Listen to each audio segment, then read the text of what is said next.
just barely catches it. Now Limon is going to try and overtake on Fonseca. Fonseca gives that one up, almost a little too wide there for Limon. Holds tough and sending it deep around the banking, and Shell Oil, he's going to take the spot back. Fonseca, that was a brilliant move. This is full drift here from the Japanese driver.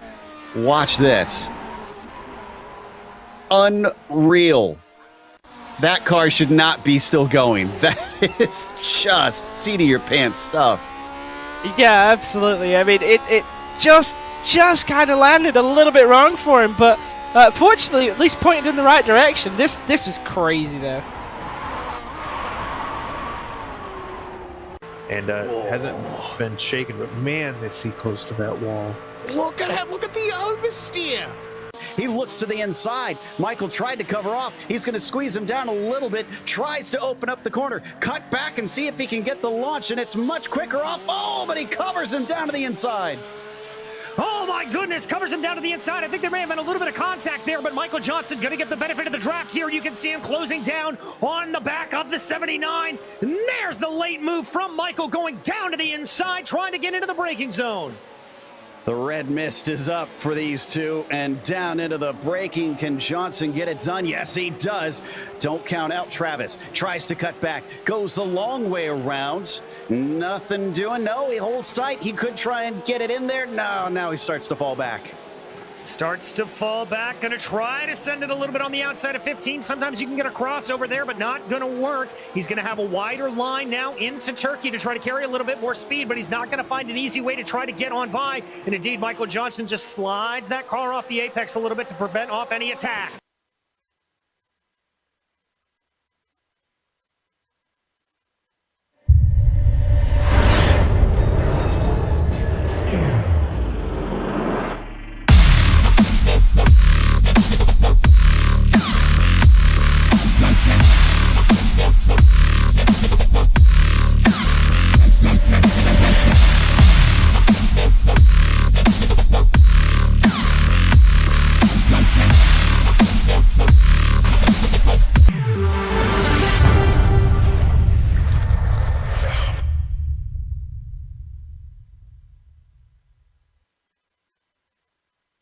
Hey there, I'm Nicholas Dubois, co-founder of Advanced SimRacing. We are a Canadian company.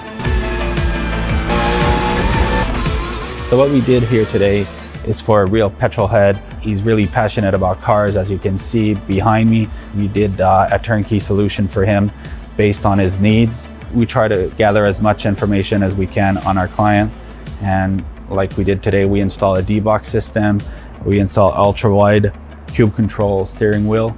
We try to provide the best quality for your budget.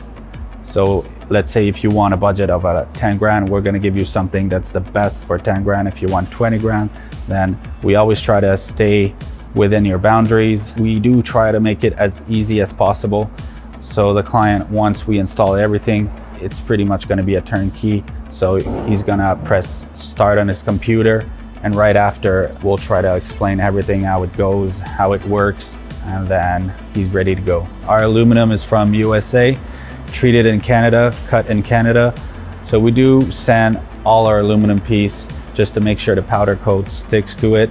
And that's one of the reasons why we use powder coat, is to make sure you have the best aluminum finish in the industry. And our quality is beyond what you can get with any other competitors right now.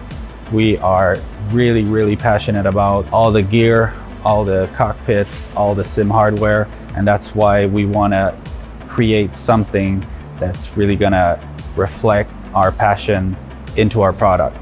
Come visit us at advancedsimracing.com.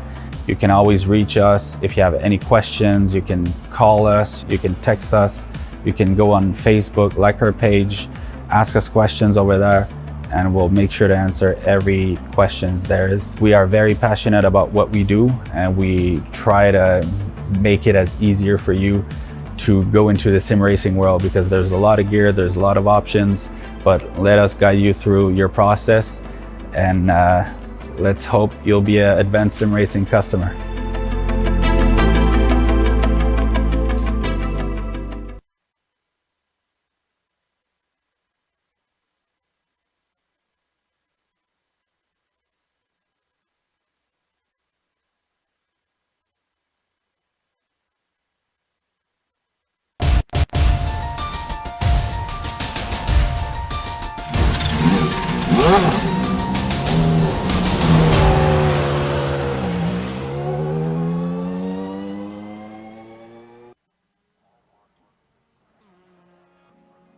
It's already round 9 on the PRL Multiclass night, the penultimate round for both series, and both series are making the trip to Mid-Ohio.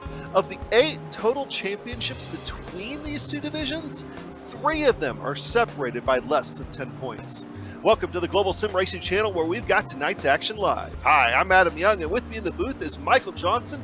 Behind the scenes, turning knobs and twisting dials, Art Director Joe Peak. And he's using cameras provided by Dougie Beard. We've got that track guide fired up for Mid-Ohio, so let it tell its tale.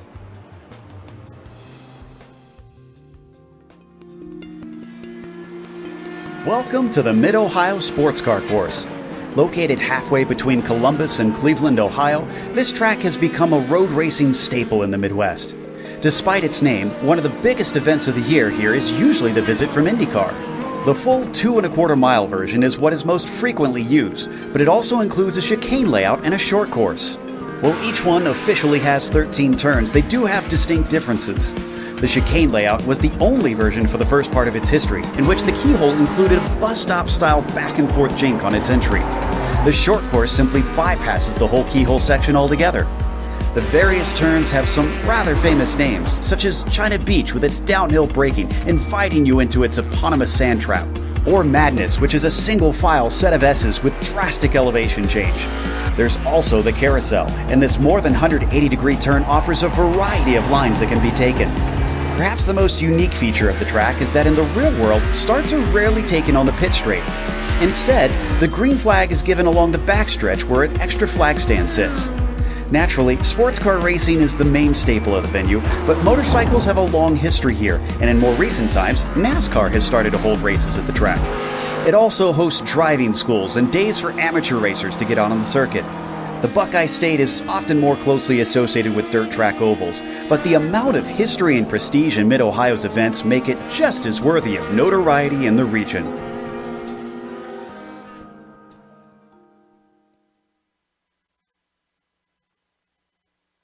Well, Michael, you're the one with the real-world driving experience around here, so why don't you tell us your opinion on Mid-Ohio? Oh, opinions abound on Mid-Ohio, but mine is definitely favorable. It's a 13-turn course in the middle of Ohio, which is, well, Mid-Ohio, why it's called that. We're using the full course, about 2¼ miles today, 3.6 kilometers. Favorite parts? Well, you got to be a little loopy for it. But I love Madness. Madness is my favorite corner here, and probably one of my favorite corners anywhere. It's that little rise up over the hill with your apex at the crest. Car gets super light, and boy, does it tell you who knows how to handle their car. I also like going down into Thunder Valley. You come through the S's, you get that car lined up way on the left side, and you kind of get distracted by all those beautiful trees out there, and you try to come through, and it's sort of the same thing with that apex on the crest. Lots of fun, but I think we're going to see a lot of passing opportunities, not so much turn 1, but getting down to the keyhole, turn 2. Now there's a non-turn here, turn 3. It's that little kink in the middle. They actually number it as a turn on the way down to China Beach. China Beach is another one of those spots where I think we're going to see a lot of activity. Be that a pass or, somebody just taking a little time out and enjoying the beach. So, it's going kind of one of those fun places, a lot of stuff going on and just craziness. It's going to be an amazing night for action. I think it's going to get a lot of people's attention all over this track. Well, I know on my end, of course, I got to reserve my opinions in Ohio because our director's from Ohio. My brother just recently moved there, but that is what it is. But, Mid-Ohio holds a special place for me. It was the first kart race that I watched growing up on TV. It was the one that Michael Andretti, it was 96 or 97, did the barrel roll and finding himself in China Beach in the dirt there. So I'll always remember that about Mid-Ohio. That's a memory that sticks in my mind. Hey, for tonight, of course, we got some sponsors to thank. Our broadcast is brought to you by ASR, owned and operated by passionate sim racers, advanced sim racing designs and builds, the sturdiest and most durable aluminum profile racing simulation cockpits available in the market today. Visit them at advancedsimracing.com. Tonight's broadcast is also sponsored by RaceLab. RaceLab helps you to improve your driving skills. With modern overlays, race statistics, and native VR integration, you can get the best out of iRacing. Start using it now for free at racelab.app. Today's broadcast also proudly sponsored by ButtKicker. ButtKicker products add an incredible immersion and realism to any game. Feel every nuance and truly put yourself in the driver's seat. Check them out at thebuttkicker.com. And finally, the PRL Multiclass series is brought to you by NinjaTrader. Ready to compete against the financial markets? Supporting over 60,000 users across the globe, NinjaTrader provides award-winning trading software and brokerage services. NinjaTrader is always free to use for advanced charting, backtesting, and trade simulation. Visit NinjaTrader.com to get started with a risk-free trading simulator and start tracking your performance.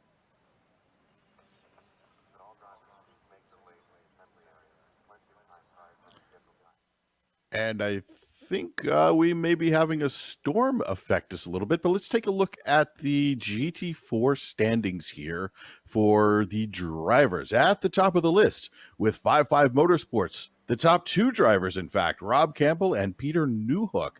Peter's only about 30 points back from Rob. Then in third place, Devin Lamke with Western Mass Motorsports, 47 points off the leader. Gene Giroux is an independent, 54 points back. And Danik Van Dalen is with Advanced Sim Racing, 59 points back, right along with Sean Mulholland. It's getting really tight in there. But let's take a very quick look over at the Gt4 Team Standings. It won't be any surprise who's up at the top here with P1 and P2 pretty well held. 5.5 Motorsports at 399 points with Advanced Sim Racing, 131 points back from them in P2. Western Mass Motorsports, though, 2 points off of Advanced Sim Racing. That's getting really tight.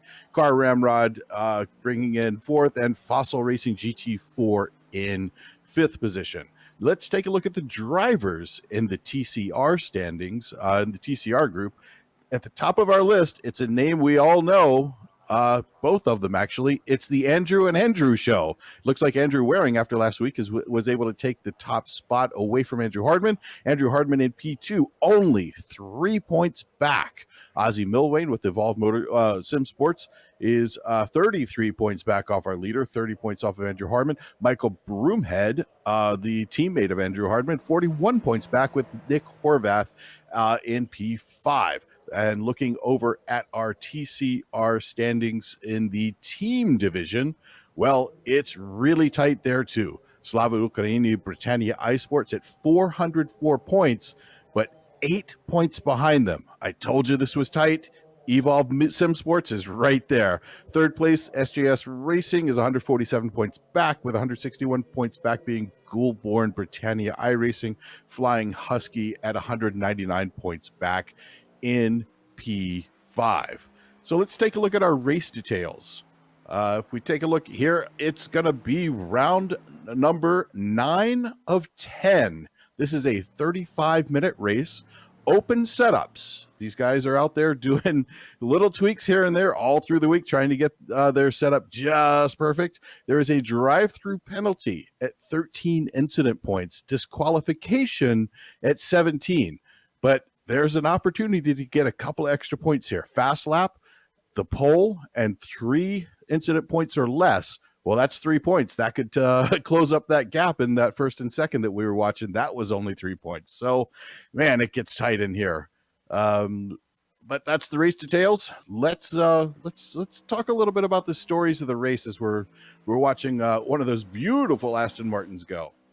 Yeah, and you bring up the point standings and all that in this TCR division, and I know we got Newhook on your screen right now with their GT4s, and I will be 100% honest, and we will own it.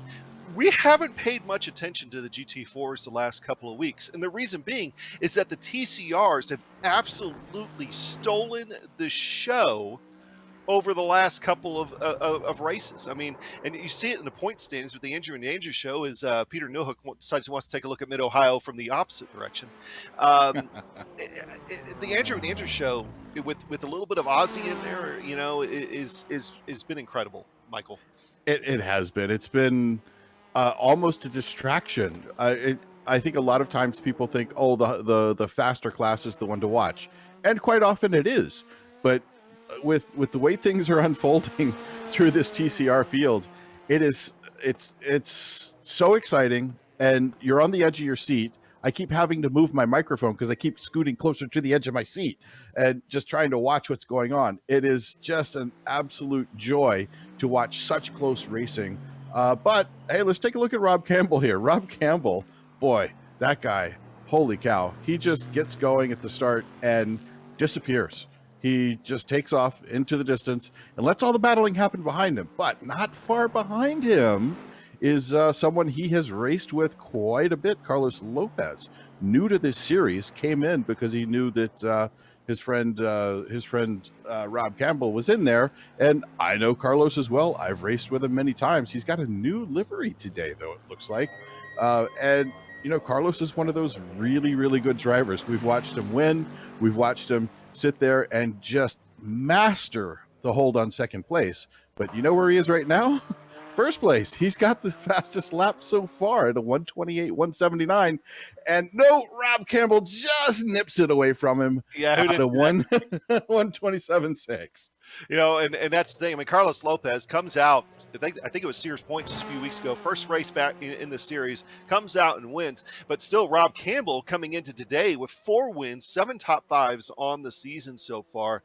It's hard to beat. But Parker Muirhead, you know, has been another one of those guys. He always seems like he's right on the cusp of doing good things, but he's had some bad luck along the way too. You know, qualifying, getting ready to wrap up here. So far, your top 5 in the divisions here, you see right there on your screen for the TCRs, Milwain, Hardman, Waring, Scarali, Broomhead. And with Joe McCauley on your screen in his Honda. Hardman and Waring, I mean, only separated now by 2 points after last week. We already know that this is going to go down to the last race of the season, and it's going to be Interlagos next weekend for these two guys. So, Michael, I'm still expecting a lot of fireworks for those guys there. I am too, but I don't expect any bent metal, because I've got to say, out of all the racing that we cover and all the racing I do and you do, everybody does, those guys are 2 of the most respectful racers I have ever come across. They will go at it, absolutely hammer and tongs every opportunity, but wow, they are so good. But let's go to the starting grid. Yeah, I'll go ahead and get the GT4s here. Rob Campbell on pole. Carlos Lopez starting in second alongside him. Johnny Luna, it's a guy that if he can stay clean, he'll be a factor. Peter Newhook is in 4th. Nick McLaughlin in 5th. Kevin Bergquist in 6th. Dave Peterson in 7th. And Nicholas Colander in 8th.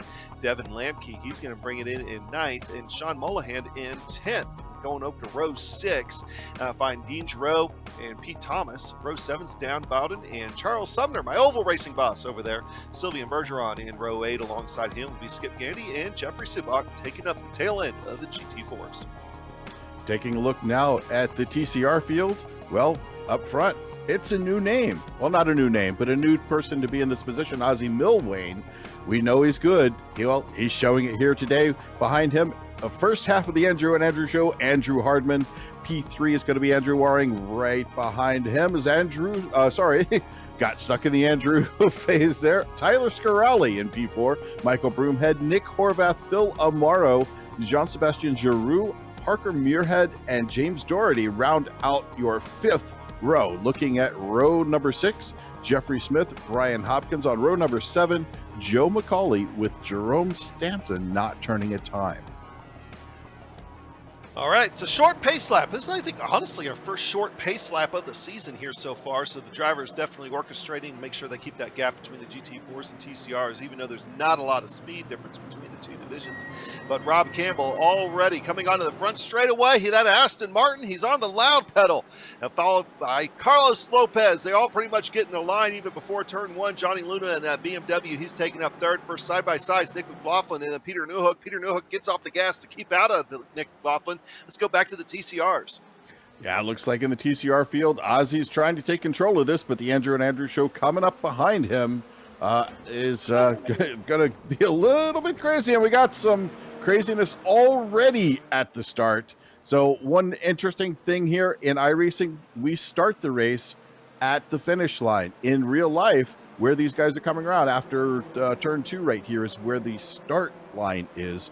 iRacing, I'd love to see you guys have the start move to that point I don't know if that's some big technical challenge for you guys, but oh, that's tough. Oh, that looks like Carlos Lopez gets knocked out by, who was that? Johnny Luna, I believe. Johnny Luna had his nose to the inside. Not exactly sure what happened between those two, but that actually almost looked like a little bit of netcode. So we'll take a look at that coming up here in just a minute. But needless to say, that's one of your much anticipated front runners that was now going to have to go on a recovery drive here the rest of the way.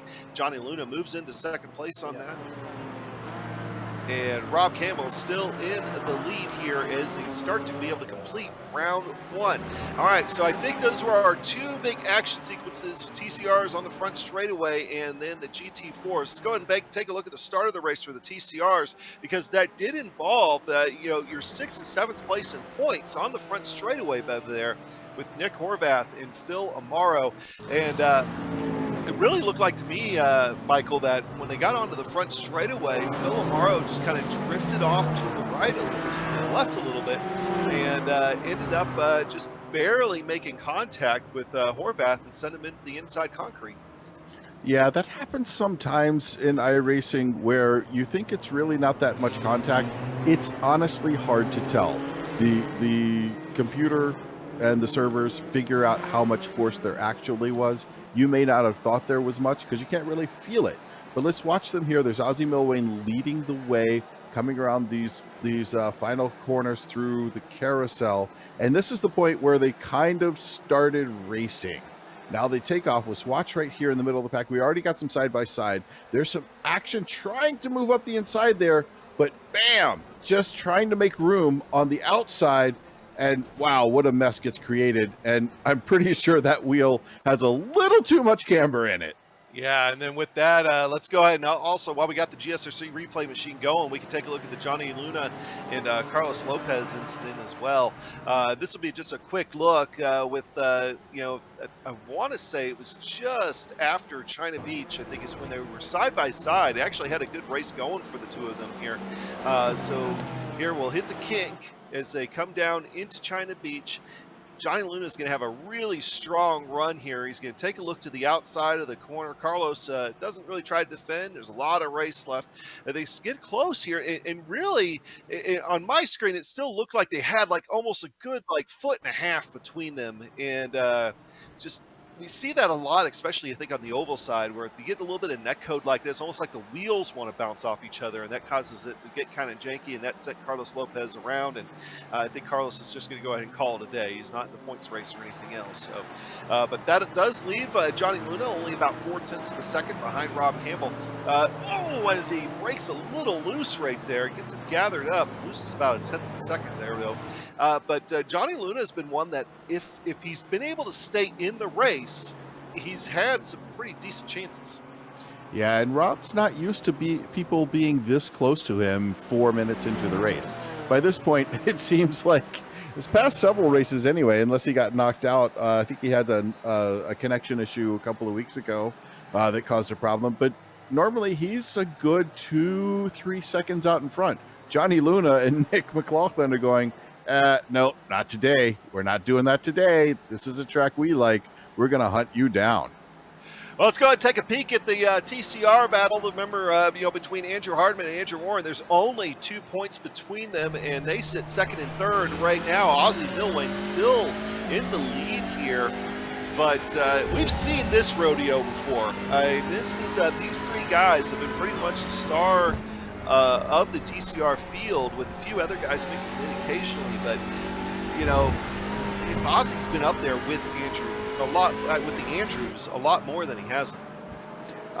You do make a good point, and that's why it's not that surprising to see Ozzy up here in the lead. I think this track really speaks to his driving style. It's one he likes. It's one he plays well with, it looks like. We may get to the interview at the end, and he goes, nope, I practiced like 30 minutes on this, and wow, I was suddenly on pole, which is not an unusual story to hear every once in a while. But I got to say, it looks really interesting that we've got teammates out front that aren't split up or aren't trying to chase. because we quite often will have Andrew Hardman out front, Andrew Waring behind him, with Ozzy Milwane trying to chase them down and cause pressure, or to help push push one of the Andrews up towards the other. So this is kind of a backwards thing that we're looking at here, and I would expect after the pit rotation things might change around a little bit, although Andrew Waring making a good push up on his teammate as we work our way through Thunder Valley.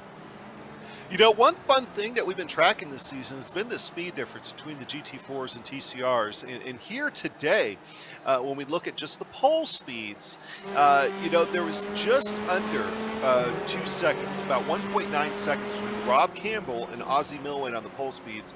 Looks like Nicholas Colander has decided to take a trip through the grass. He's going to get straightened up here. As your TCR leaders come up on him at a pretty good rate of speed, is that there's just not a big speed difference. We'll watch Rob Campbell in his BMW. I bet he catches a little bit of curb here. Yeah, just a little bit of curb. Makes the rear end happy. So keep it out of the wall. No, pushes the Armco in just a touch. But even though that 1.9 seconds, it doesn't sound like a lot. We've seen a lot of races this year, Michael, where the speed difference is a lot closer. And what is it about Mid-Ohio that even though it's a couple of tenths wider that it is? Is it just the difference between rear-wheel drive and how that drives compared to the front-wheel drive here? Well, I think the biggest thing you're going to see is the GT4s have an opportunity to just stretch their legs. The short straight between turn 1 and turn 2 going up to Keyhole, coming off of Keyhole, you'll see the front-wheel drive TCRs come out of it pretty well, but with that long stretch down non-turn 3 and all the way up to China Beach, man, those GT4s really start turning some high speeds when they get down there, and that's how things start to open up. Speaking of open up, what was I saying a minute ago? He's usually 2 seconds out. Well, he's a little behind schedule, 1.3 seconds out in front of Johnny Luna. We've got Rob Campbell about to stretch his legs down there, but look at this, on board with Nick McLaughlin. I think Nick wants a piece of Johnny. Nick is like, hey, look, you know, you got Carlos out of the way. Let me come up there and be part of this. Yeah, we're riding on board now with Nick, and you know, Nick's another one of those guys that just seems like if he has a clean car, he's been up there quite a bit. And, it's just been tough season though. I really think though for Nick. I mean, he's not exactly where he wants to be in the points and everything, but it's not a knock against him. He's had some really good races, and a lot of things haven't been his fault. That's just kind of the way the cookie crumbles sometimes, is he's got to hold off Peter Newhook while thinking about Johnny Luna. And while they've been starting to worry about each other, Rob Campbell is starting, as we're looking at Peter Newhook now, is starting to, you know, Rob Campbell's really starting to stretch it out. I mean, when we left him before, we started looking at the TCRs, it was about 7 tenths. Now Johnny Luna's fallen back another full second on top of that, with even gaining more time, since he's got Nick pressuring him from behind. Yeah, as we watch Peter Newhook here, I think I love watching Peter because he looks focused but calm. Every time we come to the camera with him in it, it just seems like he's like, okay, yeah, I'm going to hang here for a little while. And even at the end of the race, with massive pressure, not a drop of sweat on his brow. He just kind of has this chill vibe about him, which is why I think we see him up in the front quite a lot. I absolutely preach this. You don't need your heart rate up. You don't need that adrenaline flowing. If you've got adrenaline, it's great if you're trying to outrun a bear. But every time I've been to a racetrack, I've looked, and I've looked hard. I have yet to see a bear. I don't know where to go with that. I like it. I really like the intelligence. Bears, maybe. I've seen deer. I've seen a deer half enter a car, and then we'll just call it a brown mist. That was at Summit Point, and it was quite disgusting. It was gross. I can believe that. There's definitely been some stories over the years, though, too. As Andrew Hardman, if I can talk there, really starting to put the pressure there on Andrew Waring. I think he's kind of feeling that the fact that Broomhead, it's not Broomhead directly behind him. I have to go look at that here in a second. But they are, those top three have just been going at it here for a little bit. That's Colander, I think, coming back from his mistake a little while ago. Yeah, so that's the GT4 car of Colander. And he's trying to stay out of him, which I got to say, on Nick's part, Beautiful job, my friend. Well done. You see there's a strong race going on ahead of you, and you're not getting into the middle of it and messing it up, as you could, but you're doing the smart thing and the gentlemanly thing to do there, and absolute, brilliant job. Thank you for doing that. Yeah, there's been a lot of respect, especially with the closeness of speeds in these two classes. There has not been a lot of class-on-class issues that have gone on in these series. And maybe that's because they're so close in speed, or maybe it's just because they're taking care of each other out there. Either way, it's worked out. So, as taking a look now, that's Devin Lamke, and I believe he's sitting out there. He's trying to get on Holland. That's another good three-way battle. It seems like we got a couple of packs, just three cars. Yeah, and watching here as we go on board, whoo, that's getting pretty tight. Man, I think we got a lot of races going on here. As I look through the timing and scoring, there are a bunch of spots where people are very close together. We got Dean Giroux just a 2/10 of a second off of Devin Lamke, who's also right up on Sean Mulholland. And then we can go even farther back in the field. Of course, we've got some interesting stuff. Ooh, I think we just had a pass. I think Nick McLaughlin just got around Peter Newhook. So there's a lot of activity going on. Oh, I think that was Luna maybe bouncing. Yeah. Oh, that doesn't bode well for Johnny Luna. Johnny is doing a great job up front. If he has a connection problem going on, this particular league, they're actually pretty good. Oh, and we get side-to-side contact. That's Devin Lamke trying to hold on to position there. Wow, this is getting exciting. That was some good driving by Sean Mulholland to be able to wrap that thing back in. He's going to lose 2 spots from it, but that could have been a lot worse for him if he was about 6 inches more to the right and having that wheel off in the grass. So that Aston is still safe to try to come back here on Dean Giroux. Looking to the outside, nothing there, so he'll fall back in line and wait to make another attack here in a minute. That moves Devin Lamke up into that 7th position. Indeed it does, and that's something that's been brewing for a good little bit. I don't necessarily expect it to stay that way. I think we're going to see a little bit of back and forth between these guys, and also once we get into the pit rotation, we've got 21 minutes, almost 22 minutes left here. We're going to get into the pit rotation in a little bit, but let's take a look at these teammates, Michael Broomhead and Tyler Scarali. I think they want to go and be a part of the Andrew and Andrew show normally, but I think they're having fun racing each other at this point. Oh, they've been having a blast racing each other pretty much all season long, and that's just going to continue on. Of course, Michael coming in here 4th in points, Scarali 8th in points. And Scarali's another one of those guys that's had a lot of good runs, just had some bad luck from time to time. It's kind of held him down just a little bit, but when he gets a chance to be racing up there in that top 5, he's definitely always going to make the most of it. Yeah, making the most of it. And speaking of making the most of it, we were talking about Carlos Lopez earlier. He just sent me a message and said, well, he felt like he had a really strong chance to give Rob a run for his money, but there's always next time. It's unfortunate netcode things like that happen. So, but, he's a good guy. Next time, I think he really is going to give him a really good run for his money. Netcode giveth and netcode taketh away. Oh, yes. Been the victim and the recipient. So, yeah. Well, that's it's just the way it is sometimes. But, that TCR battle, once again, I know it's been a theme this season. The GT4 class right now is 3.7 seconds between Rob Campbell and Johnny Luna. You have to go back another second to Nick McLaughlin. Meanwhile, in the TCRs, your top 3 on your screen all at the same time. Throw a blanket over them. They continue to go at it tooth and nail. And, I've kind of got to wonder, is Andrew Waring just hanging out behind his teammate Ozzie Milway? Would he save enough gas here to even just help him out just a little bit after the pit stop? Is that going to be a thing here today? Well, fuel is always part of the game for these guys. We watch them and we see surprising variances in how much fuel people take on.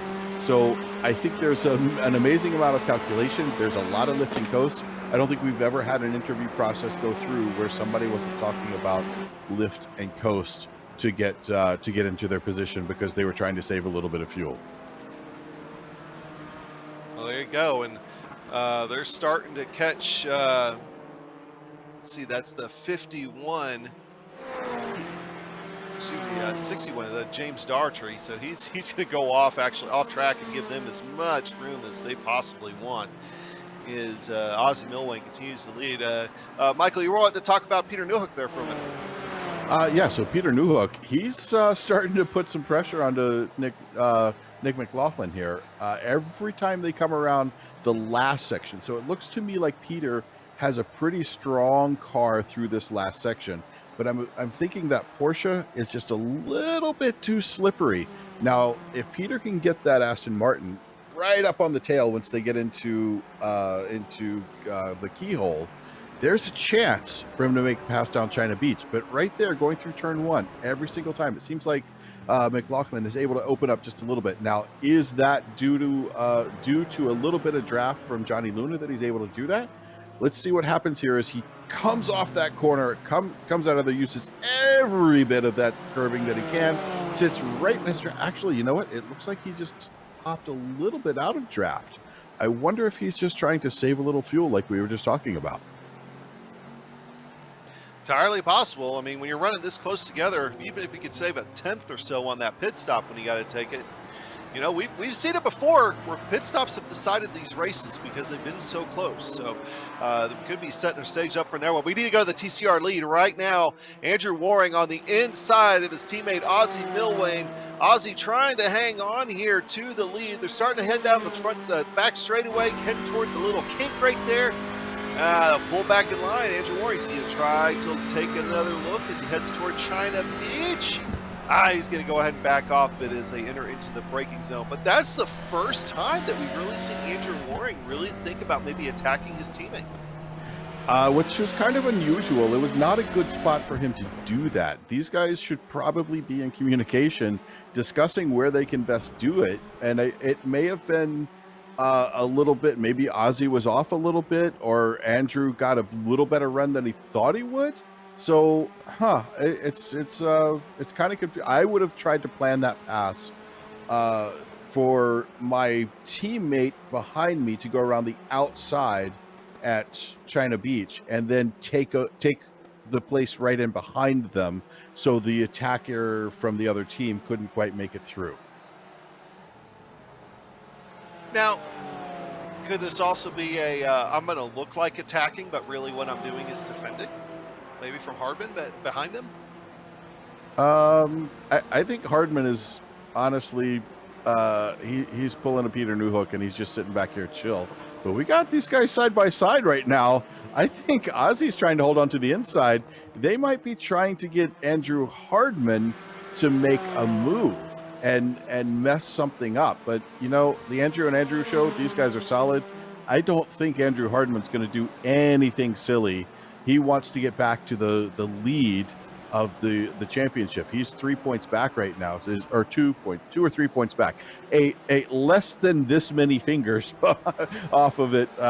He needs to kind of sit where he is and try to make that push at the end. Yeah, it's 2 points back according to the PRL spreadsheet right now. Oh, who is that around down? Bowden has backed his Porsche into the tire barrier, and it looks like he might call it a day. We got a GSRC replay machine up on that one, and let's see what happens. Back in, gonna get a little hot here. Yeah, this is coming through the S's, I think, or was that going into? Yep, that's going into the S's. He got a little grass right there. Yep. That happens exactly like that in real life, even with the rear wing falling off all the time. That's a really tough little spot. That grass will reach out and grab you. But let's take a look at Rob Campbell here. I think the over-under was going to be like, I don't know, 40 seconds. He just seems to run away with this. But he's at a tenth of that at 4 seconds out front. That's a comfortable lead, which puts it onto Johnny Luna and Nick McLaughlin, and even Peter Newhook now to try to open that up. Back to the TCR lead here. I think Waring's going to get him.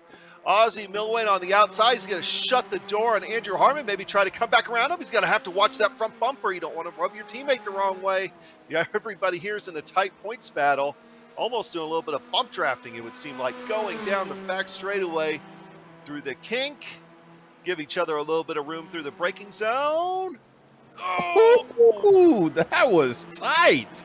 That was a little bit overzealous, I think, from Ozzy Milwane, but he stayed out of his teammate. Let's go to the GSRC replay here as we watch them coming through. This is turn 1, setting this up, coming through the corner. Watch how much exit they take. Both of them almost exactly the same.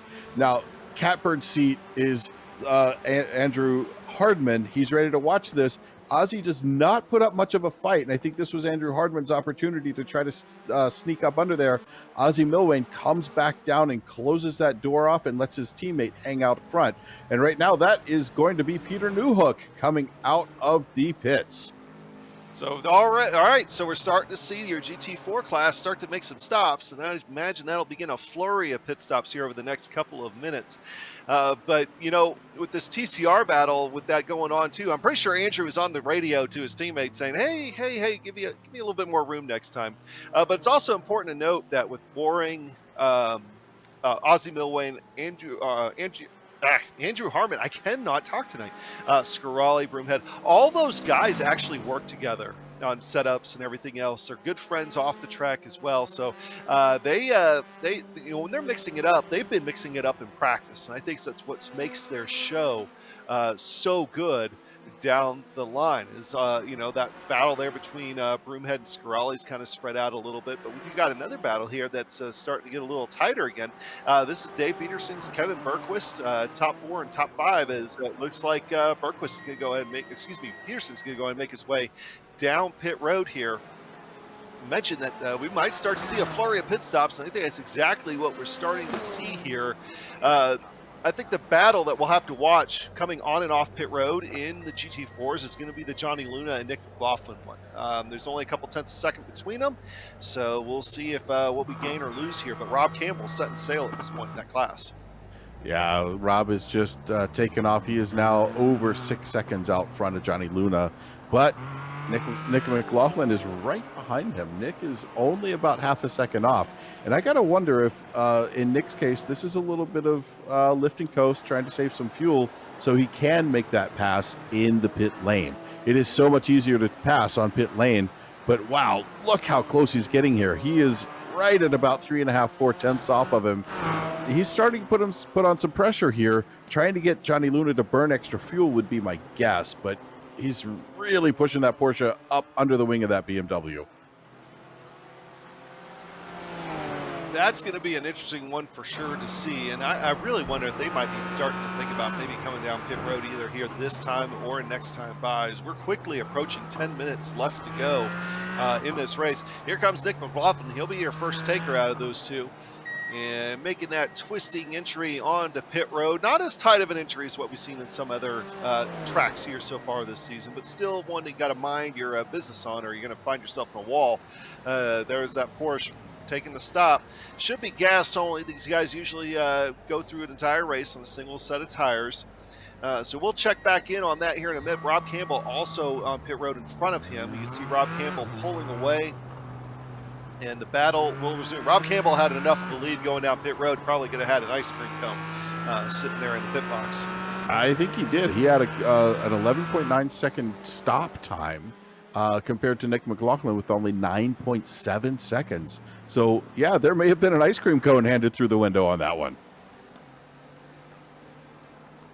What? Peter Newhook has come down pit road again. We've got to see if something happened to Peter here.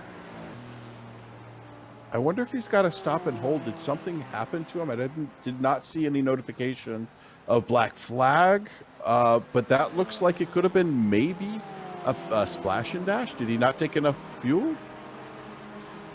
16 he did have it seconds. off. Wow. Right before he came down pit road, but he didn't touch anything. So I don't know there. But there, back to your TCRs, that's Andrew Hardman. He's taking a look to the inside of Ozzy Milwane. They touch. Ozzy's going to slide. He saves it. Cool. Man, Ozzy, yeah, you're taking the breath out of us here. Watching you, I just like, it gets a little bit crazy from time to time, but man, look at this as Andrew Hardman tries to get down the inside. Similar pass. Ooh, we're going drifting in the TCRs. You know, That's one of those ones where I think he just slammed home that gas pedal, used that front wheel drive to his advantage, and then was able to pull it out. And really, that looked like a very similar type of contact to what we saw with Luna and Lopez and GT4s at the start of this race too. So this time though, both the guys were able to get by clean. I was just getting ready to comment before that even happened, just how much of a gap Andrew Waring had been able to build on those two after he got around Ozzy Milwain. And now it's that just increased that gap even further after that little bit of contact. And I think that could have been by design. Remember, Ozzy and Andrew are teammates. And right now, Ozzy is about 1.2, 1.3 seconds off of Andrew Hardman. Andrew Hardman, 1.3, 1.4 seconds off of Andrew Waring. So I think we're going to see how much lifting coast may have been going on there in the Andrew and Andrew show if Hardman is able to catch up. He has closed it down to about the same. It was down to about 1.2. But watching here, we've got some interclass traffic going on. This is going to get kind of interesting as these classes start to overlap. Now, we've been following your top three in the GT4s, and I hate to leave this here, but after the pit stops, Nick McLaughlin, not only did he pass Johnny Luna, he is up by 5 seconds on Johnny Luna right now. So that ended up being a good move about when he came in and everything else, able to leapfrog Nick McLaughlin on his way to a second place finish if he can hold it tight here for the next 7 minutes, 45 seconds. And I think Nick was doing exactly what we were guessing he was. There was a lot of lifting coast, a lot of fuel saving. Stationary time was only 9.7 seconds. Luna and Campbell both sitting at 11.9, almost 12 seconds. So under 10 versus 12.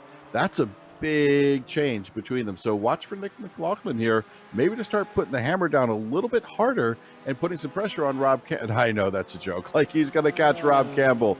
Actually, you know what? Nick McLaughlin is perfectly capable of doing that. It'll be interesting to see what happens there.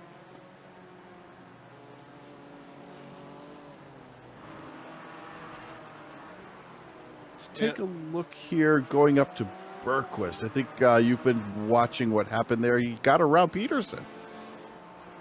Yeah, he did. He was able to go ahead and get that position on pit road. So seeing a few positions swap on pit road here today. However, unlike some of the other ones, he's still within shouting distance right there. So that battle is not over. Pit road's not going to decide that one for the race. As Peterson, one slip up by Bergquist right here, and Peterson will be able to slip right by. Yeah, but it's pretty tight now. It's 0.3, but we'll see.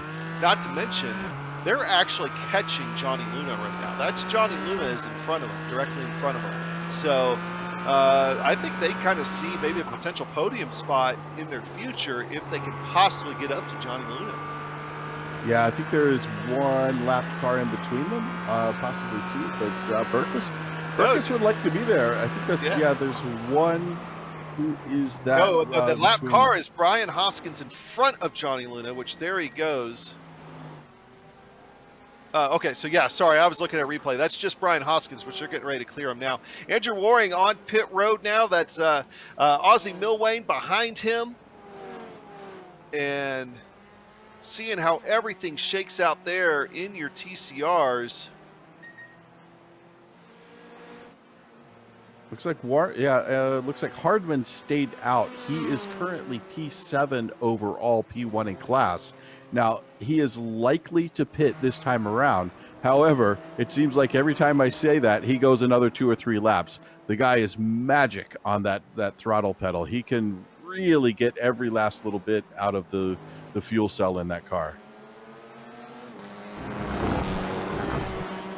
And he also had that. He was sitting there riding in third behind those guys the entirety of that stint, just about. So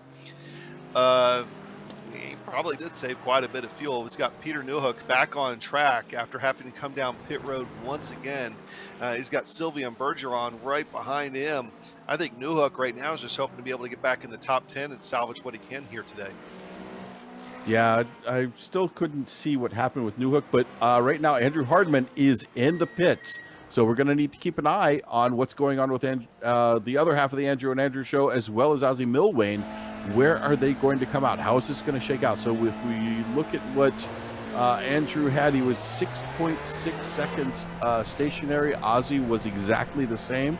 And Andrew Hardman, 6.2 seconds. This is going to be tight as he rolls down, takes the throttle coming through the corner. He's going to be behind. The Andrew and Andrew show is back on. All right. Only 1 second between them. We've seen gaps like that go, and now, of course, we're approaching the end of the race, so this one here is going to be far from over. Hey, let's go ahead and we haven't checked in on Rob Campbell, our Gt4 leader, in a while. Let's go ahead and check in on him here before things really get heated, but he is approaching almost a 9-second lead now over top of Nick McLaughlin. You know, it's really seemed like it kind of got started off slow at the beginning of the race for Rob Campbell. I think he might have just been managing his pace.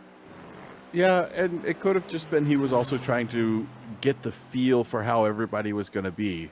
I've done workshops for different leagues where the league people come in and say, hey, can you do like a kind of primer, help people get their head back in the game? And 20, 30 drivers will come in and we'll do a bunch of different drills. And Rob's been part of that. And one of the things I talk about a lot when I do those things is efficiency. It is all about efficiency when you race. Don't overuse your tires. Don't overuse your fuel. Fuel's the easy one. Oh, and we've got it off. That's Johnny Luna falling off the track almost. Looks like he is now in the clutches.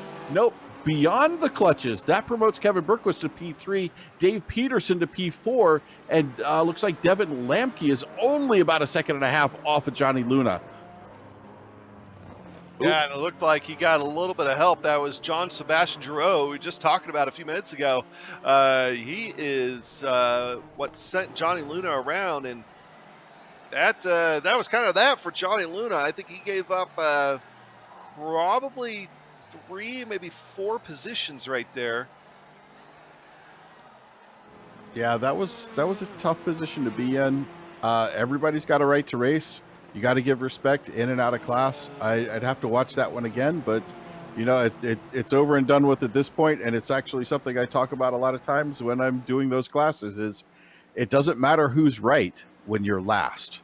So you were in a good position, and then if you try to make a move, even if you were right, you got spun out, you got taken out. Give the room. You always have to give the room. Well, no matter what happened there, things are things, and we're back racing. Rob Campbell, of course, now has stretched that lead up over 10 seconds.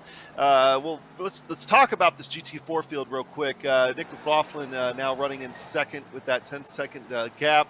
I think he just decided to go ahead and abuse some cones back there.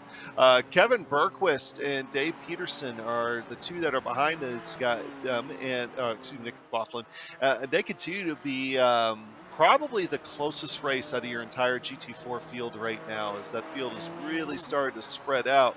And this is one that I think as we start to come to a close, that one slip up by Berquist, is Peterson's right back there, but if Berquist is able to keep his car clean, I think he's going to get it here.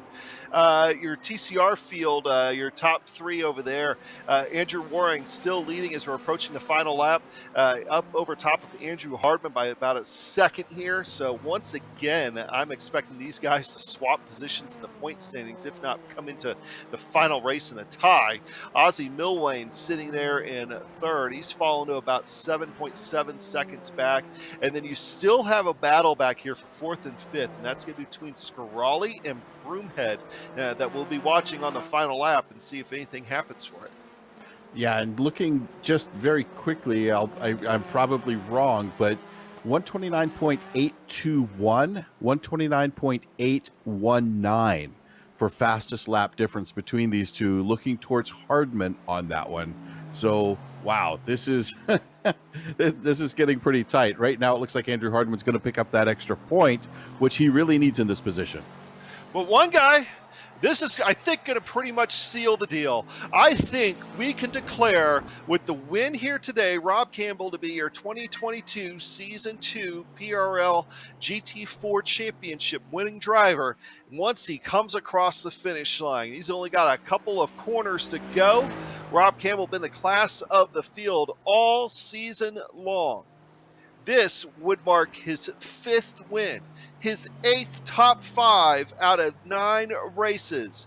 Coming on to the front straightaway, that Aston Martin screaming down at one last time. Lights start to flash. Rob Campbell coming away with your GT4 win here today. Yeah, Rob, a class act bringing that one home. But let's take a look here. This is going to be our TCR field. That's Andrew Waring out front of Andrew Hardman. Andrew Hardman almost out of the picture there as these guys work their way through the last couple of corners, getting down over Madness. Madness is a crazy spot. And then we've got this this next corner back here as he overtakes a GT4 car, puts that GT4 car in between himself, dividing up the Andrew and Andrew show.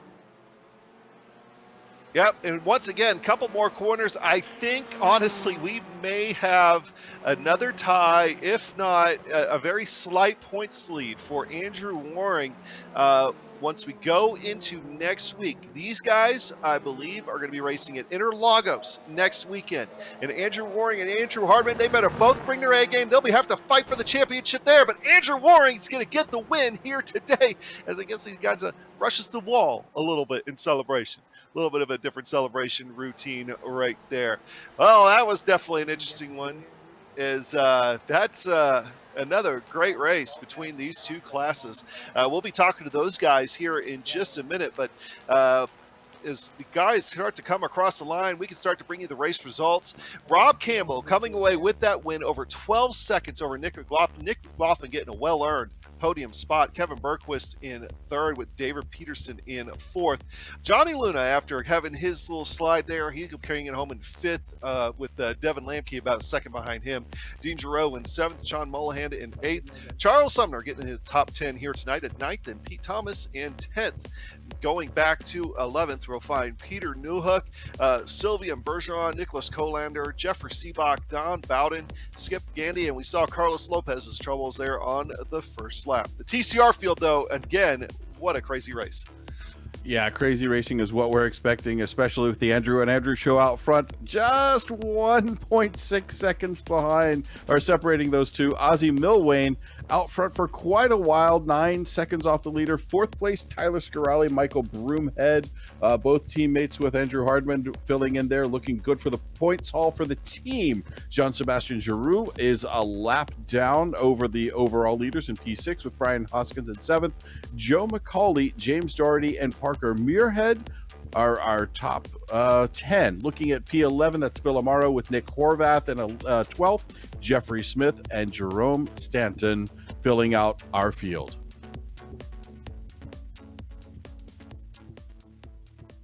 Yeah, so now, well, we'll see if anybody's around here to talk to. I guess Rob Campbell has made his way already up here. It didn't take Rob long to make his way up to the booth. Rob, congratulations on the win here. I think it's safe to declare you the champion here for this season, so congratulations, man. Thank you, guys. Well, you know, this is another exciting one there for Mid-Ohio. I mean, you had a lot going on behind you, especially during the beginning stages of the race. It actually was occupying your rearview mirror there for a little bit.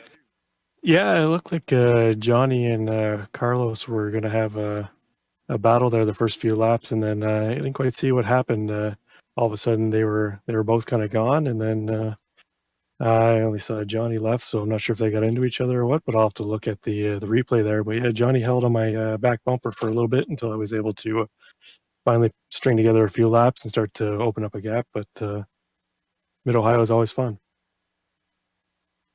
Well, you know, so thinking about it like this, I mean, and I do believe you locked up the championship, as I was saying, is that going to change your approach at all going into Interlagos next weekend? I mean, are you going to just try to see how much you can decimate the field, or are you going to be, you know, maybe still trying to take it easy? I'm not sure. We'll see how it goes. If I get some time to put in some laps there. I've never I've never really fared that well at Interlagos. It's a track I like, but it doesn't seem to like me back. So we'll kind of see how practice goes this week and kind of play it by ear, I guess. All right. Well, hey, Rob, congratulations again, man, and hopefully we can officially crown you the champion next weekend or next week, and we'll talk to you then. Thank you. All right, that was Rob Campbell, your GT4 winner here for today. Let's go ahead and grab Nick McLaughlin, round out the at least who we have so far in the GT4 field before we get to the Andrew and Andrew show in a minute. I'll let Michael talk to Nick. Well, Nick, quite an interesting race. Started off pretty mild for you. It looked like you were kind of coasting a bit, trying to save some fuel, because you did have a very short stop in the pit, quite a bit shorter than the people around you. Yeah, it's such a hard track to pass on, and I have to give credit to Johnny. He had pretty good pace. I tried to kind of take a couple peeks, but there was nothing there. So stuck behind him, saved some fuel, and yeah, got a good jump in the pits. So did you kind of plan from the beginning to sit there? Were the cards on the table in practice and you could tell that's kind of where you were going to be, and then just got that lucky draw of the ace of spades or something that put you into P2? It wasn't part of the plan, certainly not. I would have liked to be a little bit higher up, try to stick with Rob as best I could, but man, that guy is a wizard in these GT4 cars, and I'll take a P2 behind him any day. So Interlagos coming up. Do you think you have something for Rob at Interlagos? Is it like your favorite track and you're the master of it? Or are you just going to go and watch the back end of Rob's car? I wish I could say, yes, I love the track and Rob better watch out, but I don't think so.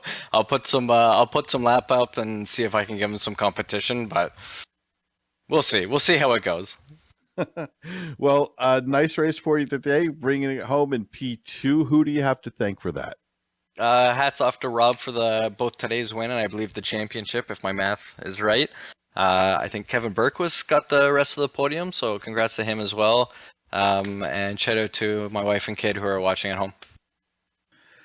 Well, thank you, Nick. Always a pleasure to watch your race. Good to have you here on the podium again. But we're going to go and have a conversation with half of the Andrew and Andrew show. And Adam is going to start that one off. Yeah, Andrew, man, just another great battle between you, Andrew Hardman, Ozzy Milwane, and I know you guys work quite a bit off the track, but you got to be thinking now, I mean, you're looking at possibly going into Interlagos next weekend, possibly, maybe even in a tie, if not with you with a slight advantage. Well, I mean, I definitely pushed for that fastest lap there at the end, and yeah, like Ozzy, he literally came out of nowhere with that Q lap. He was complaining how he couldn't get into the 29s literally just before he did that, so I don't know where that came from. And then honestly, I kind of used him as a fuel saving because I figured as soon as I saw Hardman back there, I just knew he was going to do that. He's just been overtaking us in the pit stops all year, so kind of used my teammate there, but I think he knew he was helping me. And then when I passed him, I just kind of pulled the trigger and pushed a little bit, and then kind of was able to maintain that gap with Andrew until the pit stops. And it was it's just a really well managed race, a really intense race, not as much passing, but really hard battle, and no less. Well, I mean, and you took the words of my next question right out of your mouth as far as what the first half of that race was about with the fuel saving. I mean, that's what we were thinking it was up in the booth. But with you guys having worked together too, I mean, when practicing between you, Hardman, and Ozzy Milwane, were you guys running that close together in practice? We, Ozzy and I actually kind of usually do our own thing because the Britannia boys practice to the wee hours of the night. But thankfully, my fiance let me have a couple hours extra this week. So to be fair to Ozzy, like in the first round, in the first stint there, there's no way I was going to be able to maybe even pass him, but let alone pull away from him. His pace was really good. I wasn't too much faster than him, so there's really no point to try and push past him. It's just better just relax and try and save a little bit of fuel if I could. So that's what I decided to do. And it just worked out perfect. So it was really good. Well, Andrew, congratulations again, man. Anybody you'd like to thank here before we send you off? Yeah, Austin and I, like I said, we put in a little bit more effort this week, and we had some help from my brother Nick Waring on the setup, and that really helped. And then, I don't know, just thanks to my parents for getting me into racing, obviously. My mom, Tracy, I know she's watching. And you guys for broadcasting, and PRL for hosting. I'm excited for the finale, and we'll see how that goes. All right. Well, Andrew, appreciate you stopping by, and we'll talk to you. I'm sure we're going to end up talking to you next week. It's just going to be a question of what spot you're in. So good luck, buddy, and we'll talk to you then. I hope no Prost and Senna incidents. So. Well, we don't want none of that. We want you guys to bring it to the line, side by side at the line. That'd be fun. We live close enough, so if it happens, there's going to be a drive over. All right. Well, thanks again, Andrew. We'll talk to you later, and we'll bring in Andrew Hardman, and we'll let Michael talk to him. So I've got the other half of the Andrew and Andrew show. Andrew, was it kind of a feeling there was a conspiracy against you through that whole race? It kind of looked like it at times. What was going on in your head? Well, I mean, the first half of the race, it was kind of pretty simple. I was happy to stay behind Milwain and Waring, as long as Waring was the one in front of me and not in the front of Milwain. But as soon as Waring got past Milwain, I had to get by as quickly as possible, and I didn't do so as fast as I needed to. So that was my issue there. I don't think it was a conspiracy. I think they're perfectly entitled to do what they did, and they used their strategy as a team to make the win happen today, and they did a really good job. Yeah, indeed. It is a team sport after all, and not only is it a team sport with your pit crew, but your other teammates also driving on track with you.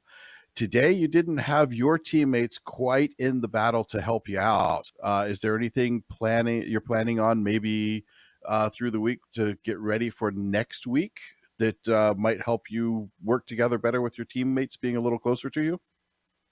I mean, I can't say enough how helpful they are to me, to all of us on sort of the affiliated teams.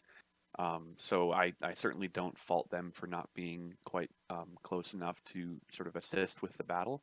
But certainly we'll work together on improving the pace. It's the last round. I really want to do this championship, and I think it'll come down to basically whoever wins in Interlagos wins the championship between Waring and I. So certainly need to fire on all cylinders for this. But I mean, Mike Broomhead started practicing for this race tonight, so kudos to him for putting up such a great fight. I know that Tyler got him in the end, but it was awesome to see him get up to speed in such a short time. So good job to him. And obviously good job to Tyler for bouncing back from a bit of a rough week last week. Indeed. So great shout out to your teammates there, but who else do you have shout outs for? Well, you guys put on a great show. As always, the Andrew and Andrew show wouldn't be the same without you guys. Organizers of PRL, we are switching to the Gt3 League next year, and I'm really looking forward to that. Of course, my family and my girlfriend. Thank you. Well, Andrew Hardman, thank you very much. Always a pleasure to watch you race as well, and looking very much forward to next week. But with that, we need to switch over to watch the LMP2s and the GT3s also here at Mid-Ohio. Adam, what do you got for us? Well, nothing other than go ahead and we'll take a quick break, and we'll be right back in just a moment.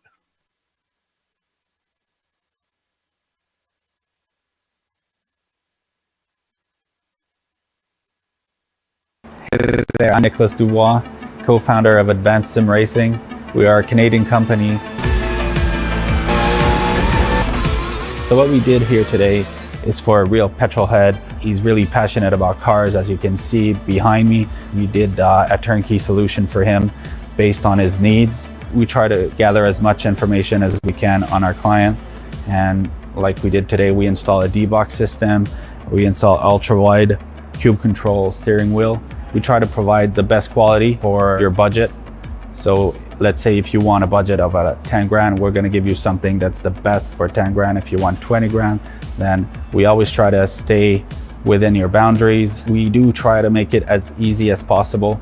So the client, once we install everything, it's pretty much going to be a turnkey. So he's going to press start on his computer, and right after we'll try to explain everything, how it goes, how it works, and then he's ready to go. Our aluminum is from USA, treated in Canada, cut in Canada. So we do sand all our aluminum piece just to make sure the powder coat sticks to it. And that's one of the reasons why we use powder coat, is to make sure you have the best aluminum finish in the industry. And our quality is beyond what you can get with any other competitors right now.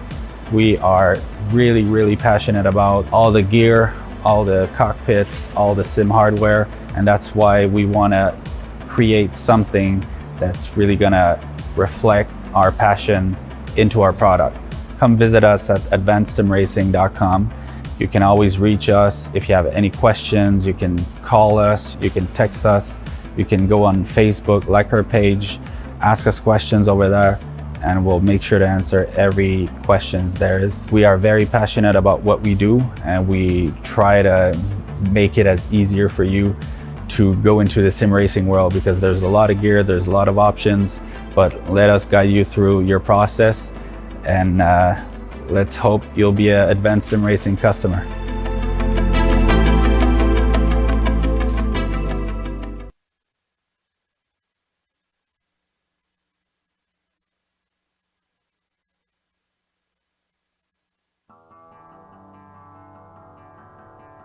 Welcome back to Mid-Ohio, where, well, we still got one more really close championship battle to go through as we work through the penultimate round 9.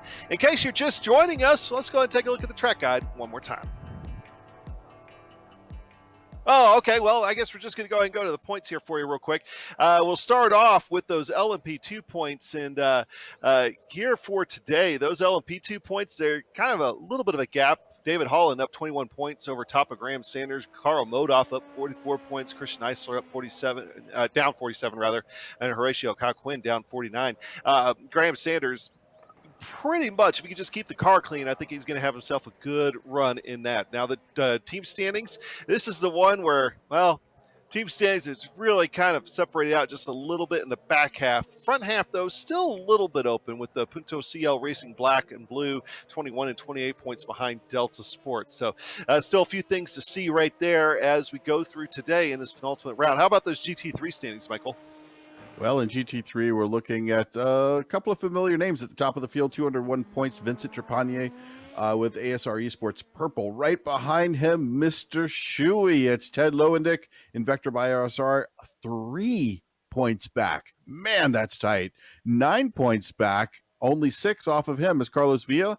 Man, that's going to be another interesting race. So he's with Alpine Stars Geodesic Racing, J.R. Williams, and Andre Breton right behind him. Alexandra Breton is about 58 points back off of him. Taking a look over at the team standings, well, we've got ASR Esports Purple at 397 points, and then a tie for second place, ASR Esports Cyan with SRTE Blue, 63 points back. Quite a big jump from there, 179 points to Alpine Stars Geodesic Racing GT3 and Vector by RSR in P5, 199 points off the back.